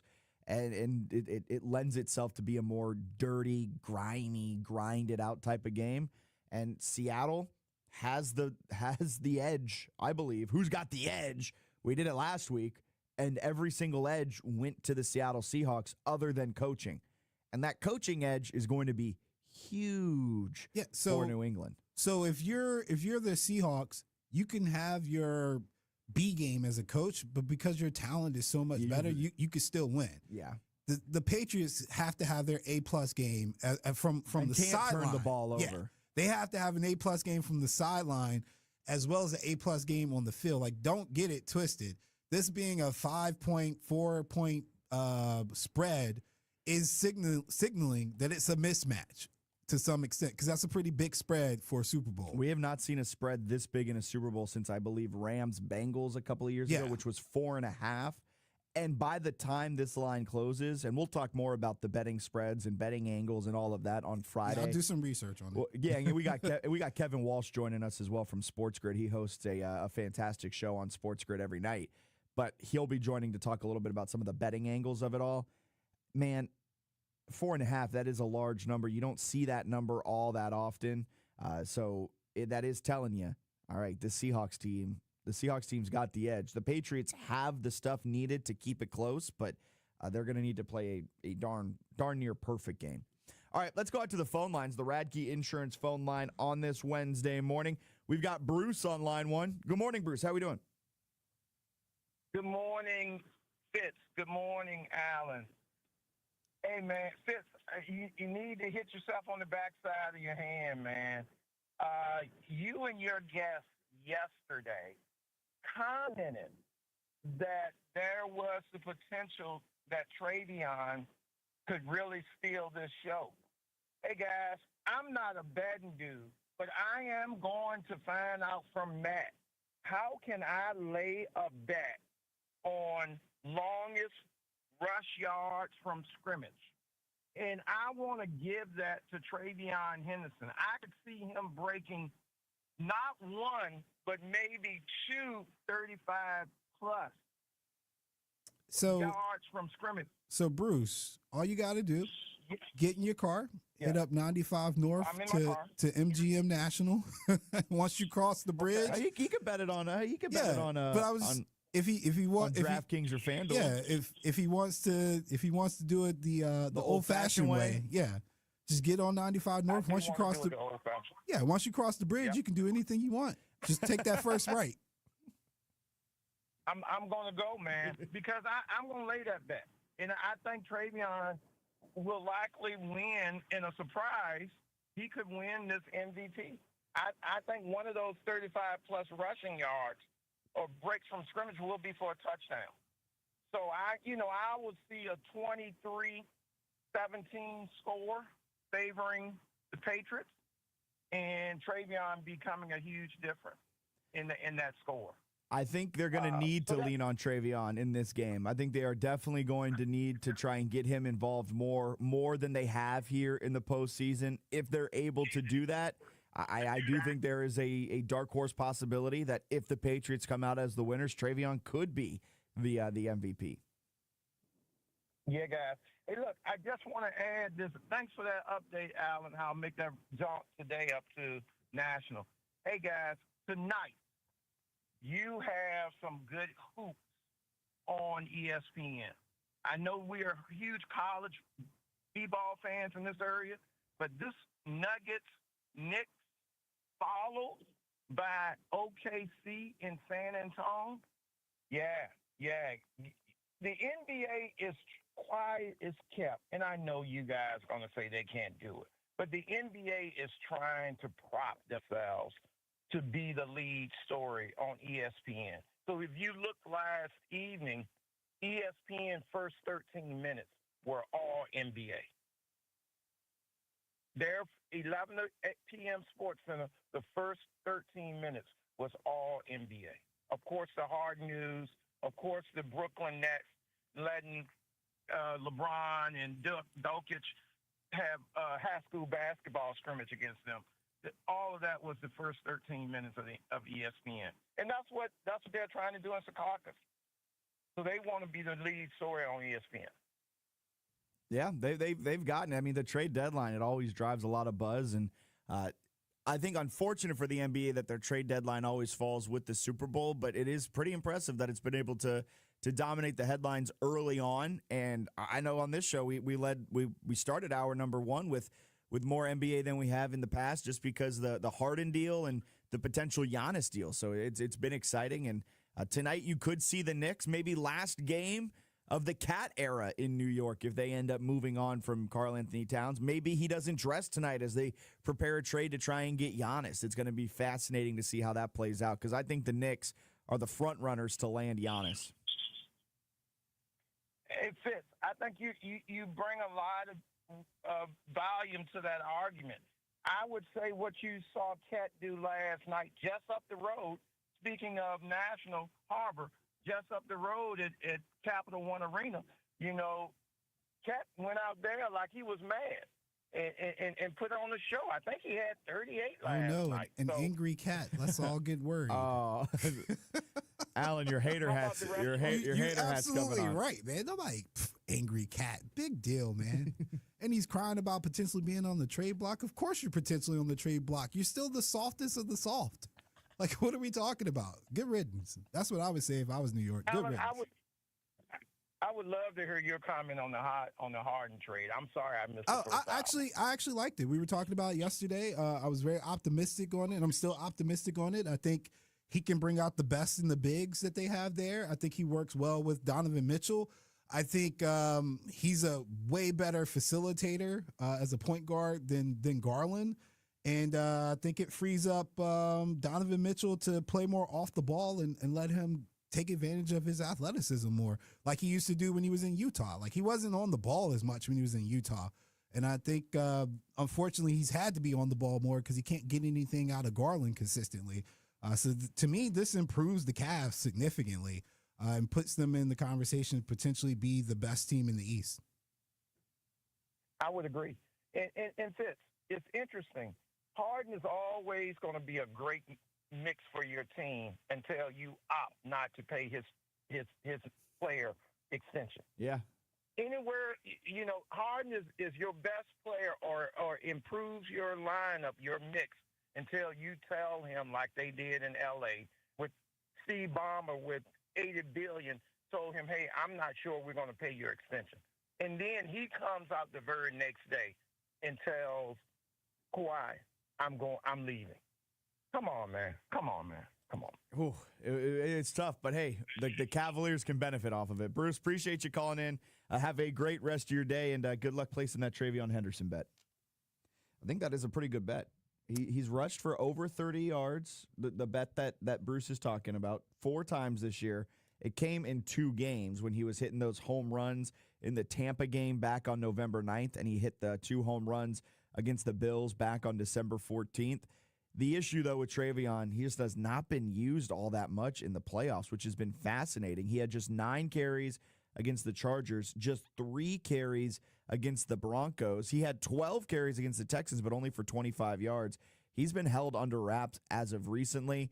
His longest run since December 24th is just December 21st is just 17 yards. Yeah, so from a scheme standpoint, if you want to take a risk with that, for starters, it's never too risky to place a bet on anything come Super Bowl time with these props. Anything can happen. Yeah. But the Seahawks are hyper aggressive, right? They're really aggressive defense, and they try to control the line of scrimmage. They do a pretty good job, but there will be times they will over pursue, especially up front in the line of scrimmage. And if you got an explosive guy like Travion, he just needs a crease. And if he can get through the line of scrimmage, it's not a lot of linebackers that's going to catch him. And, the new trigger word here is run fit. So if the run fit's off and you got an explosive guy like Travion, you're going to see him break some long runs or potentially break some long runs against a team like Seattle. The other part of that is Nick Emmanwori is like the run fit plug no matter what. So that would be the issue there. So good luck. Yeah, you just got to get him out the way. If you can get him out the way, you got a chance. It's funny because the Seahawks, it feels like this season, at least for the last 2 months, it's been, well, if we can just stop JSN and figure out how to put a hat on Nick Emmanwori, we'll be good. And no team has been able to unlock that secret just yet. I want to see, like, what I'm going to be looking for in this game. We're at Wednesday? Yep. Yeah, so we can start talking about it then. So what I want to see in this game is how do the Patriots adjust to JSN out the backfield, JSN in the slot. I think JSN outside the hash is pretty simple when you got Christian Gonzalez. But when he's in the backfield or when he's in motion and they're Cooping Cupping, using him like Cooper Kupp, that's what I'm calling Cooper Cupping. He's going back and forth and stuff. Like, what do you do with that, right? Because, I mean, it's really hard. And I think that's the evolution of the modernized offense. You get these guys to where they can't be touched. It was pretty simple back in the day. Like if Jerry lined up outside, that's where Jerry was going to be. Yeah. If Jerry went in motion, Jerry would get set and you still get an opportunity to put your hands on them. But you can't put your hands on these guys anymore because of the way people are running their offenses. Yeah. So what do you do with that? Because good luck. JSN out the backfield has 15, 20 yards of space to operate with. It's not fair. Nobody's covering that. It's tough. And then especially like with the Rams, if you lose your communication where the safety then hands it off to the linebackers or the corner hands it off to the linebackers because they're all of a sudden in the backfield. Like, yeah, you gotta simplify it. There's for your so many layers to it that just makes it really difficult that we will likely see Kubiak put JSN in motion on nearly every play, put him in the backfield, give him those opportunities. I know this game lacks the quote-unquote star power, right? But there are so many games within the game that makes this one of the most fascinating Super Bowls I think we've seen in a long time because we can get so granular with what we're watching. And they're two teams that are some of the best defensive teams in the NFL that have some of the best defensive minds. So how do each respond to each other's counterpunches? Yeah, we don't need star power. Like, no. I think the parity. You know what the star power is? NFL. Yeah, and the parity is good. Like, you've got storylines still with the Patriots, maybe jumping into their next phase of a dynasty. Yeah. And again, like you talked about this morning with Sam Darnold, could this potentially change the QB market in a sense You didn't pay this guy $55 million. He's being paid $33 million. $33 million bucks, and there was an out every year in his contract. And what if he wins? What if he wins and his next contract, he says, I'll take 42, 43. Let's try to do the Brady route and win with me not having a huge contract. Yeah, and I mean, even outside of just the Sam Darnold of it all, right? Like the way they built their rosters respectively, we talked about it with Lake yesterday, it is different. They didn't build entirely through the draft. They found their cornerstone players in the draft, and then they went out and they supplemented it with some great free agent signings. These are two of the top 4 highest spending teams in this last year's free agency, and all of those free agent signings have hit. That is a new way of building a roster. Both of these teams have done it. Both of these teams did it to go from a non-playoff team a year ago to a playoff team. And in the case of the New England Patriots, they added, 10 wins to their total from a season ago? It's fascinating. We'll break down a little bit more of Sam Darnold's impact in this game and what Sam Darnold, the ripple effects of his success are having throughout the league. That's coming up next on Fitz the Bill, 106.1 ESPN Richmond. WorkZone is the one-stop shop for the hardworking man and woman. When it comes to the biggest selection, WorkZone has it. Over 15 brands of boots in all toe types, even boots for the ladies. WorkZone has jackets in stock for all seasons, from cold weather to lightweight. See why WorkZone will be your first and only stop for the best brands and comfort and workwear. And a gift card from WorkZone is always the perfect gift. Visit WorkZone on Temple Avenue, next to the Ford dealership, WorkZoneVA.com, and check them out on Instagram and Facebook. 106.1 ESPN on-air interviews presented by the Herman Allen Plumbing Heating and Cooling Hotline with Lennox products that make the air in your home absolutely perfect. Henrico Sports and Entertainment Authority Executive Director Dennis Bickmeyer joins Bob Black for the Henrico Huddle, ESPN Richmond's newest monthly feature. RBA's famous chicken and hot wild wings, specialty twist pizzas, and classic American bar food featured at West Cary Sports Bar, 2601 West Cary Street in the Fan. Online at westcarysportsbar.com. Meet Matthew Preston.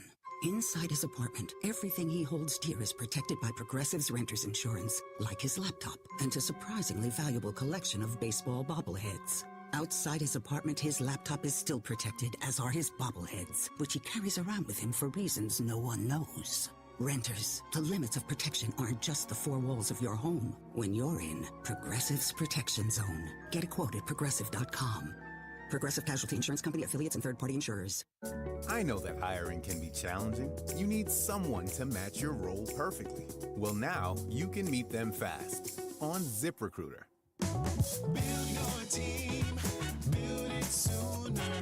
Meet your match on ZipRecruiter. Just head to ZipRecruiter.com/free right now to try it for free. That's ZipRecruiter.com/free. Meet your match on ZipRecruiter. Try it free. Hey, it's Paul Sargent, owner of All Set Auto Richmond. How would you like the best paint protection film, ceramic coating, or window tint for your vehicle? At All Set Auto Richmond, we have the products, knowledge, and experience to enhance and protect your vehicle. I personally invite you to come over and visit us at All Set Auto Richmond. We're on Mayland Drive near 64 and Gaskins. Or feel free to Google us, All Set Auto Richmond. That's ALSET Auto Richmond. Protect your vehicle from the Richmond road elements and the hot sun with All Set Auto Richmond. Hey there, Bob Black here on the next Sports Auto with Matt and Bob. We'll recap VCU's and Virginia's basketball games, plus keep an eye on the NBA trade deadline, and of course, Super Bowl news, notes, and props. The new Sports Auto, Wednesday at 4, 106.1 ESPN. Looking to grow your local business? Let's team up. I'm Jack Fitzpatrick, host of Fitz the Bill on ESPN Richmond. Together, we can craft on-air campaigns that drive customers right through your doors. Ready to collaborate? Email me, jack.fitzpatrick@summitmediacorp.com.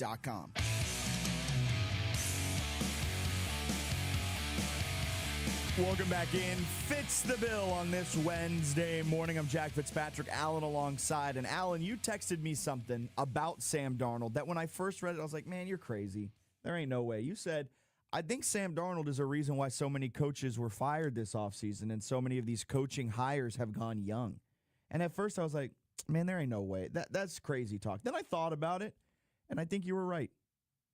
I mean, honestly, there's been a lot of guys under 40 getting positions as offensive coordinators and stuff, I think, because the younger mind seems to be more willing to work with what they're given. Yeah. And be creative to the skill set of the quarterback. And that's a generational thing. Like we don't even have to go back that far. We can go back a decade. Look, you can't teach an old dog new tricks, right? Like sometimes these old guys who've been in the job for 15, 20, 30 years, they don't want to learn new things. They want their type of quarterback. Yeah, again, we can go back like a decade. Lamar Jackson comes into the league, and people were saying he should be a running back. I think Bill Polian was the one that said Bill. that, right? It was definitely Bill. And then Bill doesn't vote. Can't remember whether or not he voted for Bill Belichick or not. No, that guy. But that sentiment of trying to either put you in the box of this is what a quarterback looks like, and not being willing to work with a quarterback maybe looking a little different. And then you look at today's game where all of our top quarterbacks virtually have some kind of skill set that would have turned people away back in the day. Like, oh, he's too athletic. He's running too much, you know? Yeah, I mean, you look at the top, I would say without a shred of doubt in my mind, the top 3 quarterbacks in the NFL right now are Patrick Mahomes, Josh Allen, and Lamar Jackson. Maybe not in that order. You could swap Josh and Lamar. But what do they all have in common? They all are very dangerous with their legs. Yeah. Mahomes isn't necessarily as much of like a pure runner, but it's the fourth quarter. You know he's about to use his legs and scoot for first downs out the wazoo. Like, you have mobility in your top quarterbacks in the NFL. I can count on one hand the amount of quote-unquote non-mobile quarterbacks currently in the National Football League, and the names are, I think, Stafford, Goff, and that might be it. Yeah, and even Stafford and Goff, they got a little boot, scoot, and boogie. Yeah, and they've had younger minds work with them to bring out their attributes and not just throw them away like, well, he can't move, I can't work with him, or he's a statue. Like, so? And I think throwing quarterbacks away is something that the old generation did a lot of, because I think the old generation, and correct me if you disagree on this, but I think the old generation had too much inherent trust in their peers, where back in the day, you see Sam Darnold fail with the New York Jets, and you're like, well, they tried with him. There's no reason I should try because I trust they did their best to get the most out of him. Now coaches like a Kevin O'Connell and even a Mike McDonald see that and they go, well, why don't we give it a try? Yeah, what's the worst that could happen? I think there's more appreciation for the Moneyball type aspect, right? Yes. Like, we don't need an all-encompassing 5-star We don't quarterback. need a 5-tool outfielder. Yeah, we need situationally, we've got some accuracy, intermediate to short. All right, we've got some other skill sets and things that we can work with, and then we get creative. We put them in an RPO system, which is perfectly fine because guess what? We can still move the ball down the field with that. So he's a one-read guy. That's perfect for the RPO because you only got one read. Let's do that. And then you're cutting out a whole part of the field when you have RPO. It's like, look at him. Okay, go. Yep. They keep it simple. So, like I said, I really do think that when we look back at this year, if Sam Darnold wins the Super Bowl for sure, I really think it's going to be a domino effect. But also, I think a lot of people have benefited from this idea that the younger minds are willing and more creative to work with some of these guys, these refurbished quarterbacks. And like I said, Penix, I think, is going to be a refurbished quarterback. Mac Jones is on our bench, but he's got the potential to be one of those guys that's refurbished. You know who I'm keeping an eye on at the corner of my eye? Trubisky as a potential refurbished quarterback. I think Mitch would have a small window to be like the next Geno. Yeah, that's kind of what I'm thinking. He wouldn't be the next Sam because Sam also was uber young when he entered the league. He's 26. He's still younger than a lot of other quarterbacks in the league who've been starting for the last 7-8 years. I think Sam Darnold's like 26 or 27. He is still a very young guy. But, I mean, you could see Trubisky, Penix. You said Mac Jones. That's another good one. I mean, there's probably a handful. Probably not. We saw Daniel Jones. Yeah. Zach Wilson, maybe another guy that had some love. Tyreek Hill thinks so. I don't like Zach Wilson, but I'm also not paid to try and figure it out. He also was passed over for Quinn Ewers as the starting quarterback for the Dolphins at the tail end of the season. But like Zach Wilson is another guy who started his career in a horrible franchise, was given no tools to succeed, and then kicked to the side and never has been able to latch on anywhere. Yeah. So, like I said, I think I think there's some correlation there, and I'm excited for it, right? Like the evolving league is a good thing. And I personally am rooting for Sam Darnold's success. Yeah. Because I think we do overpay quarterbacks, and I think it's making for a terrible experience for fans and for the players themselves. Well, just look at Miami. Like, you overpaid for Tua. Miami, I know they had a decent year this year, but Trevor Lawrence is overpaid grossly. I won't go so far with you there I think yet. he's overpaid I'm still grossly. thinking that Trevor Lawrence is the prince that's been promised to us, and Liam Cohen finally got him from his ivory tower. But I see your point. He's been doing. What are we in, like year 7? Tua is the better example. We're in year Tua, 7 of waiting on Trevor Lawrence. Tua hamstrung his team and is hamstringing his team and will this next year. Another guy, Kyler Murray. Yeah. Another guy that you overpaid because you were so desperate. We maybe could throw Kyler Murray in the conversation of a refurb too, because I'm sure he's going to get a change of scenery. I think he's a prime suspect for a refurbish. Yeah, and he's a unique talent. So he would need to get with a younger coach for sure. You know, KOC in Minnesota would be fun with Kyler. I think they got to cut bait on J.J. McCarthy, which kind of goes against everything that we're saying right now. But No. I think you could cut bait with JJ just because you gave him a pretty good shot. And if you can't be successful with Jetta, Addison, and Hawkinson, man, like if I gotta keep making excuses for you and it's not consistent, at least with Kyler Murray, I know I'm gonna get the ball to my playmakers consistently. And the other side of this coin that we're talking about, where maybe teams won't be so willing to spend big money on their middling quarterbacks, like we've seen with Tua or Trevor Lawrence, different side of the same coin. You might see teams be more willing to move off of young quarterbacks almost in a weird way to say, we don't have to be reliant on our first-round draft pick because there might be 3 options out there. Like, look at the Colts. AR-15 did not look like the guy that we all thought he was going to be, this really raw talent that's hyper-physical and hyper-athletic. They cut bait on him immediately, went to Daniel Jones, and you see the immediate success where then Daniel Jones gets hurt and their season comes off the rails. But at one point, they were the favorites to win the AFC. You might see that happen more, where it's almost like, some of these young guys aren't given a fair shake, and they might actually be a good refurbed quarterback somewhere else. But also, some of these young guys, we may not be so willing to give them 3 years to see if our first-round draft pick worked out because there are 4 great free agent quarterbacks out there. Yeah, and didn't C.J. Stroud just sign a contract as well? He got a Did he sign his extension?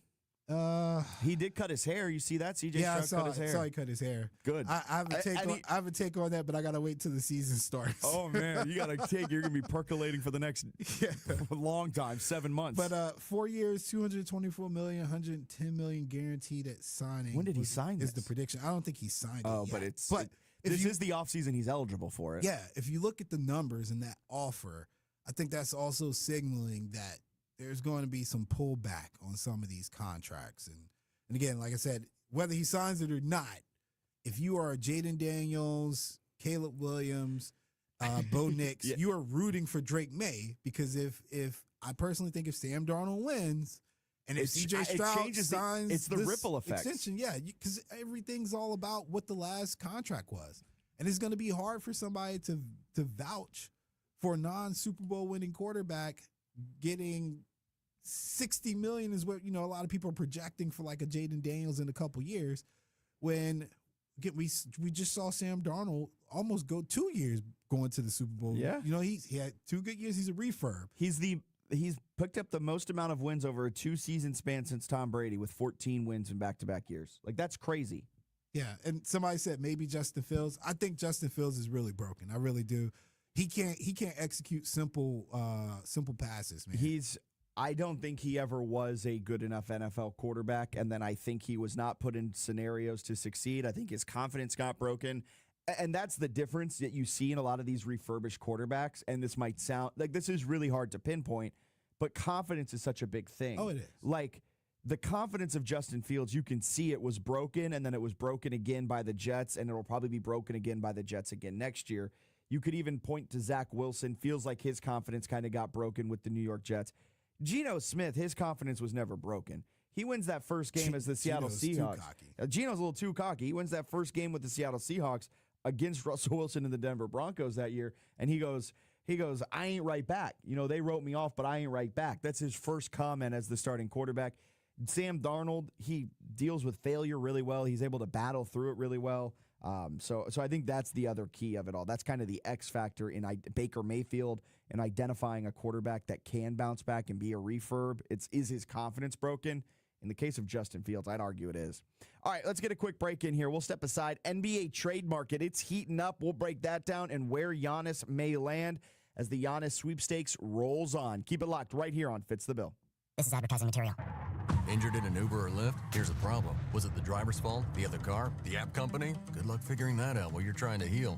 Alexander Shinar Trial Attorneys, they've got a guy for rideshare accidents. And here's the best part. They don't get paid unless you do. You heal. They fight. One call, 877-222-6666. Or visit alexwins.law. Alexander Shinar Trial Attorneys. Because rideshare accidents need an experienced team. This is advertising material. Past results do not guarantee future outcomes. Every case is different. Philip George's licensed attorney in Virginia is responsible for legal work. Office is located in Norfolk. This is the sound of love.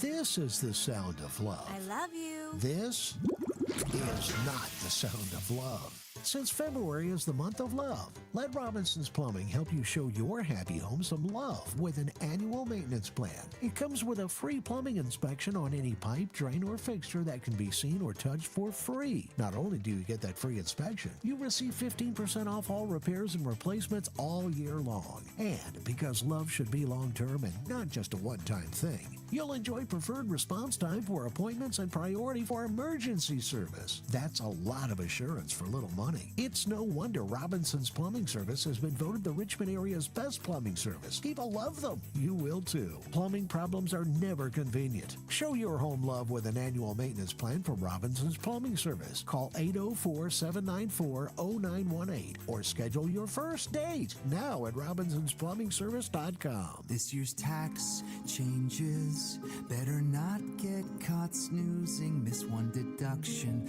lose thousands. Not amusing. Big tax changes can mean bigger refunds at Jackson Hewitt, and right now get $100 just to try us. Don't worry, tax filers.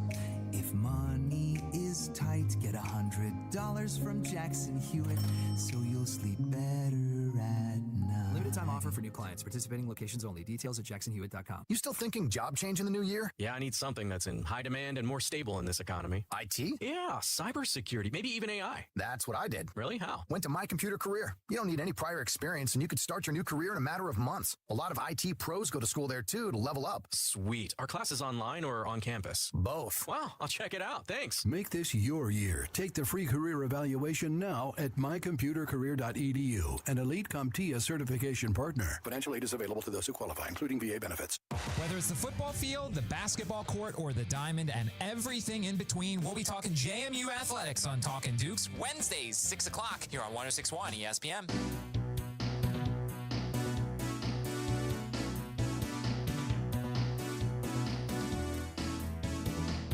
All-time greatest sports game theme? It's up there. I'm trying to think what would be over it. It's up there. Yeah, I'm trying to think too, and it's because Madden changes their theme all the time. Yeah, but I know when I hear NFL Blitz, I know you know what's about to come. But NBA Jam, I think, is definitely in my top 3. So we talked a bit about Harden moving from the Clippers to the Cavs. We'll keep talking about that. We got an update on that too. It appears that the Cavs are going to move Dennis Schroeder because of the Harden acquisition. So that didn't last long. That's who was on the other end of the trade. I was trying to remember. Keon Ellison, who did Schroeder. Yeah. Saric came over in that trade. He's now been moved. He's going everywhere. That is the.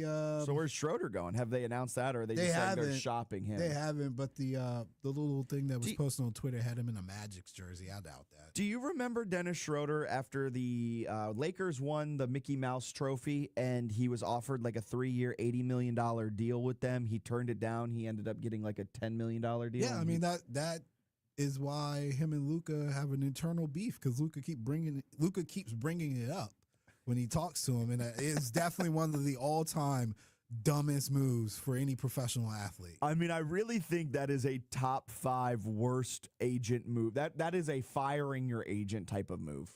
Was it the agent or was it him? That's a good question. If it was him, then he's got to fire himself. If it was for the agent, you got to fire the agent. I think it's as simple as that. I don't think an agent would tell you to turn that down. Yeah, that was idiotic, man. I can't get it. And now he's going to be on like his 18th team since then. And Schroeder's going to play for every team in the NBA. That's crazy.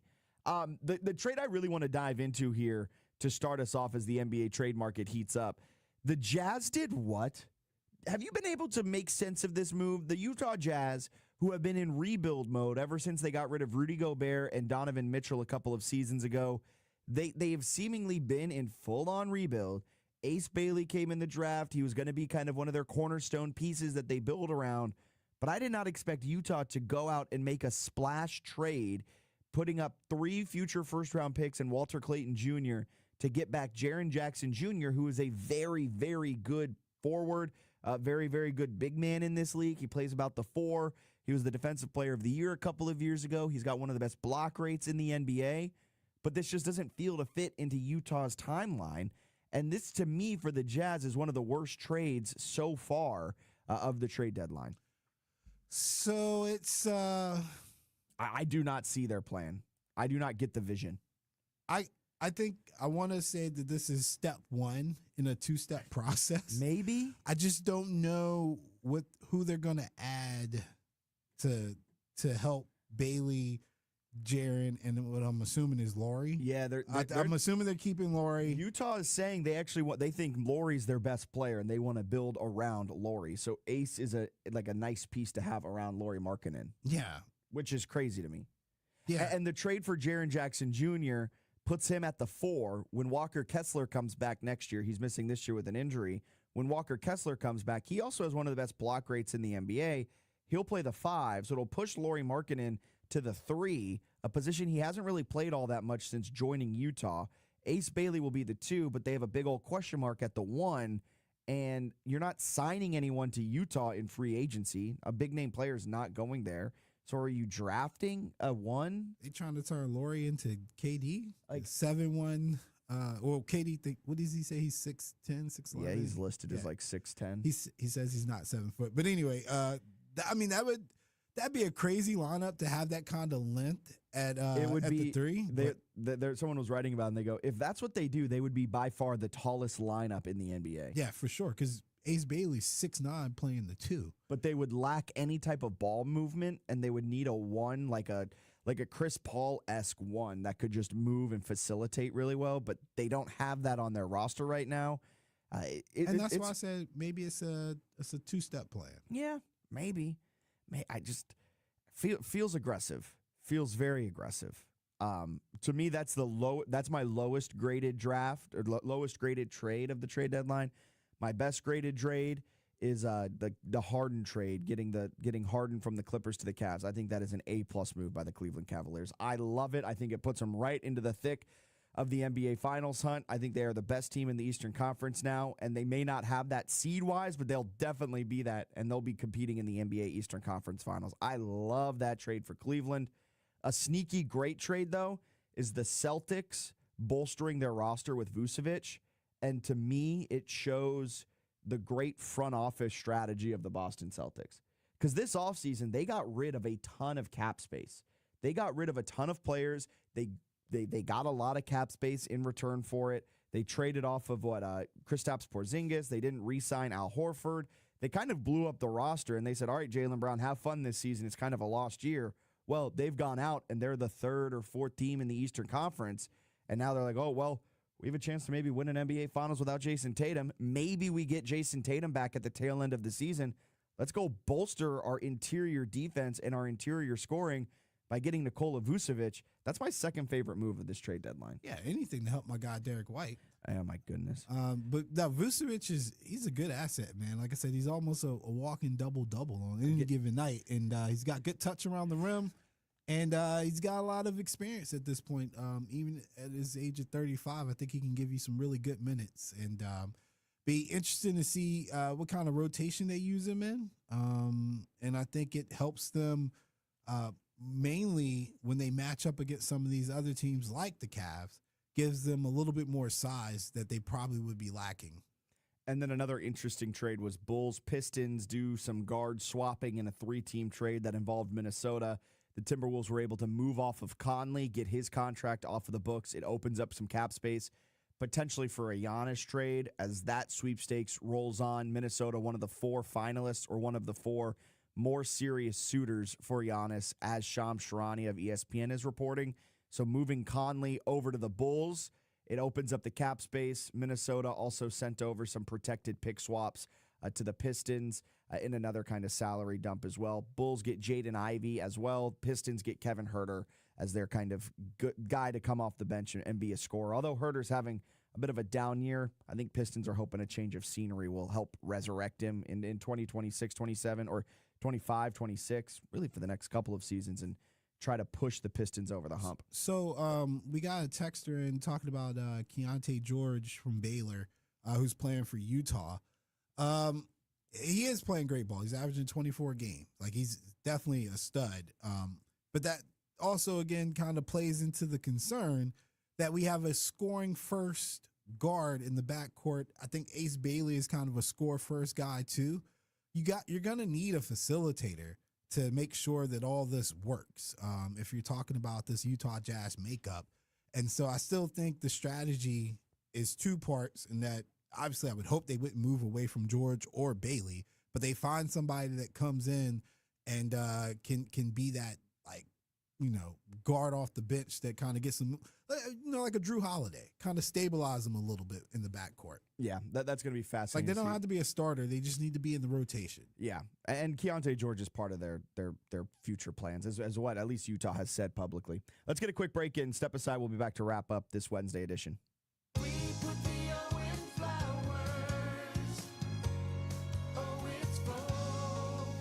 Valentine's Day is next Saturday, February 14th, and you need to get flowers. Vogue Flower Market is the place for all your Valentine's Day needs. From stunning rose bouquets to elegant handmade arrangements by Richmond's premier local florist. We have every option to suit your budget, with mixed bouquets starting at $14.95 at each of our locations. We understand the importance of every detail, and that's why Vogue offers hand delivery to surprise your special someone at home or work.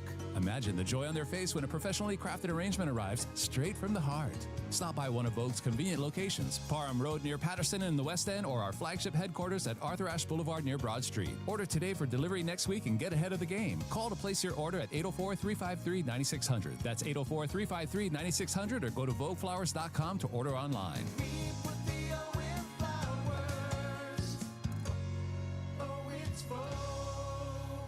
We all hear the radio ads about the IRS. They tell you to be afraid, to be scared, and they try to frighten you into calling. I'm not here to do that. Tax Relief Advocates is different. TRA is here to tell you that if you owe money to the IRS, whether it's $5,000, $50,000, or $500,000, we have a solution. It doesn't matter if you're sitting in your car, at work, or with your kids. No matter where you are, call now. 800-497-0593. Don't lose hope. TRA can eliminate or reduce what you owe to the IRS. Generous programs are now available that can give you a fresh start. Our passion is taxes and helping individuals fix their IRS problems. We have over 1,000 5-star reviews on Google and an A+ with the Better Business Bureau. You don't need to be afraid of the IRS any longer. End your tax nightmare today by visiting us online at TRA.com or call 800-497-0593. That's 800-497-0593. Tax Relief Advocates. Real solutions for real people.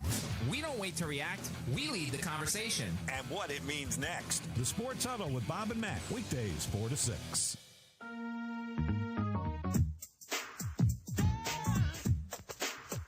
Some breaking news coming in from CBS Sports. Frank Reich is expected to be hired as the next offensive coordinator of the New York Jets.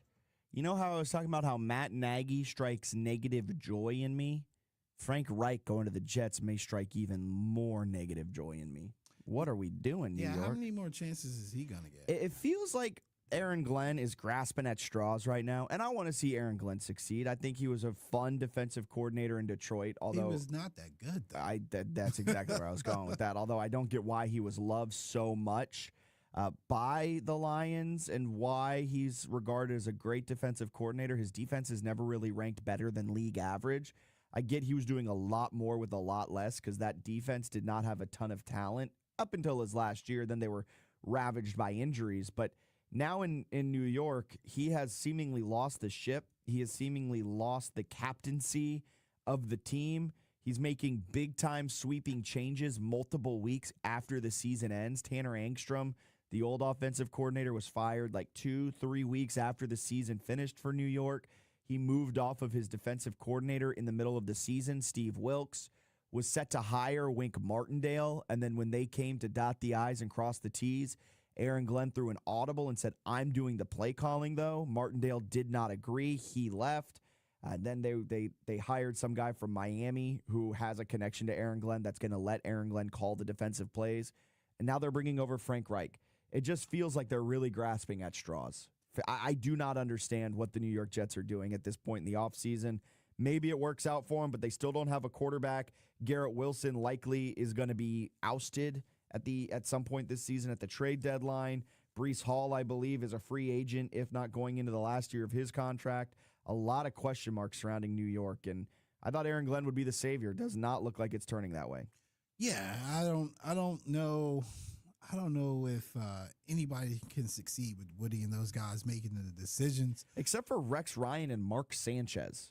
Yeah, that makes sense. That was a while back. No, I know, but 2 random AFC championships for the New York Jets. I think it's because Rex had really good control over the defense. Yeah. We forget that Rex Ryan was like an elite level defensive coordinator. Oh, no, because when I hear Rex, I think Buddy. I was a big Buddy. What about Rob? Remember Rob Ryan? I don't really care for the Suns. Yeah. I'd rather just, Buddy's my guy. Who did Buddy get in a fight with? Mike Ditka? Buddy tried to fight everybody. I think Buddy Ryan got in a fight with Mike Ditka when he was the DC with the Bears, right? He's a legend, when man. They won a Super Bowl. What a guy. Absolutely legend. And look, the apple does not fall far from the trees with his sons. Rex Ryan is now having himself a good old time on ESPN, always throwing his name into coaching hire searches, which is always funny. All right, coming up next, we've got Clinton and Friends. That takes you right into the Rich Eisen Show. And then we're back live and local starting at 4 p.m.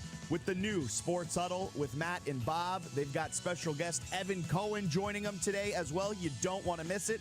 So stay locked right here on 106.1 ESPN Richmond, where Richmond talks sports. Fitz the Bill. Talk to you tomorrow.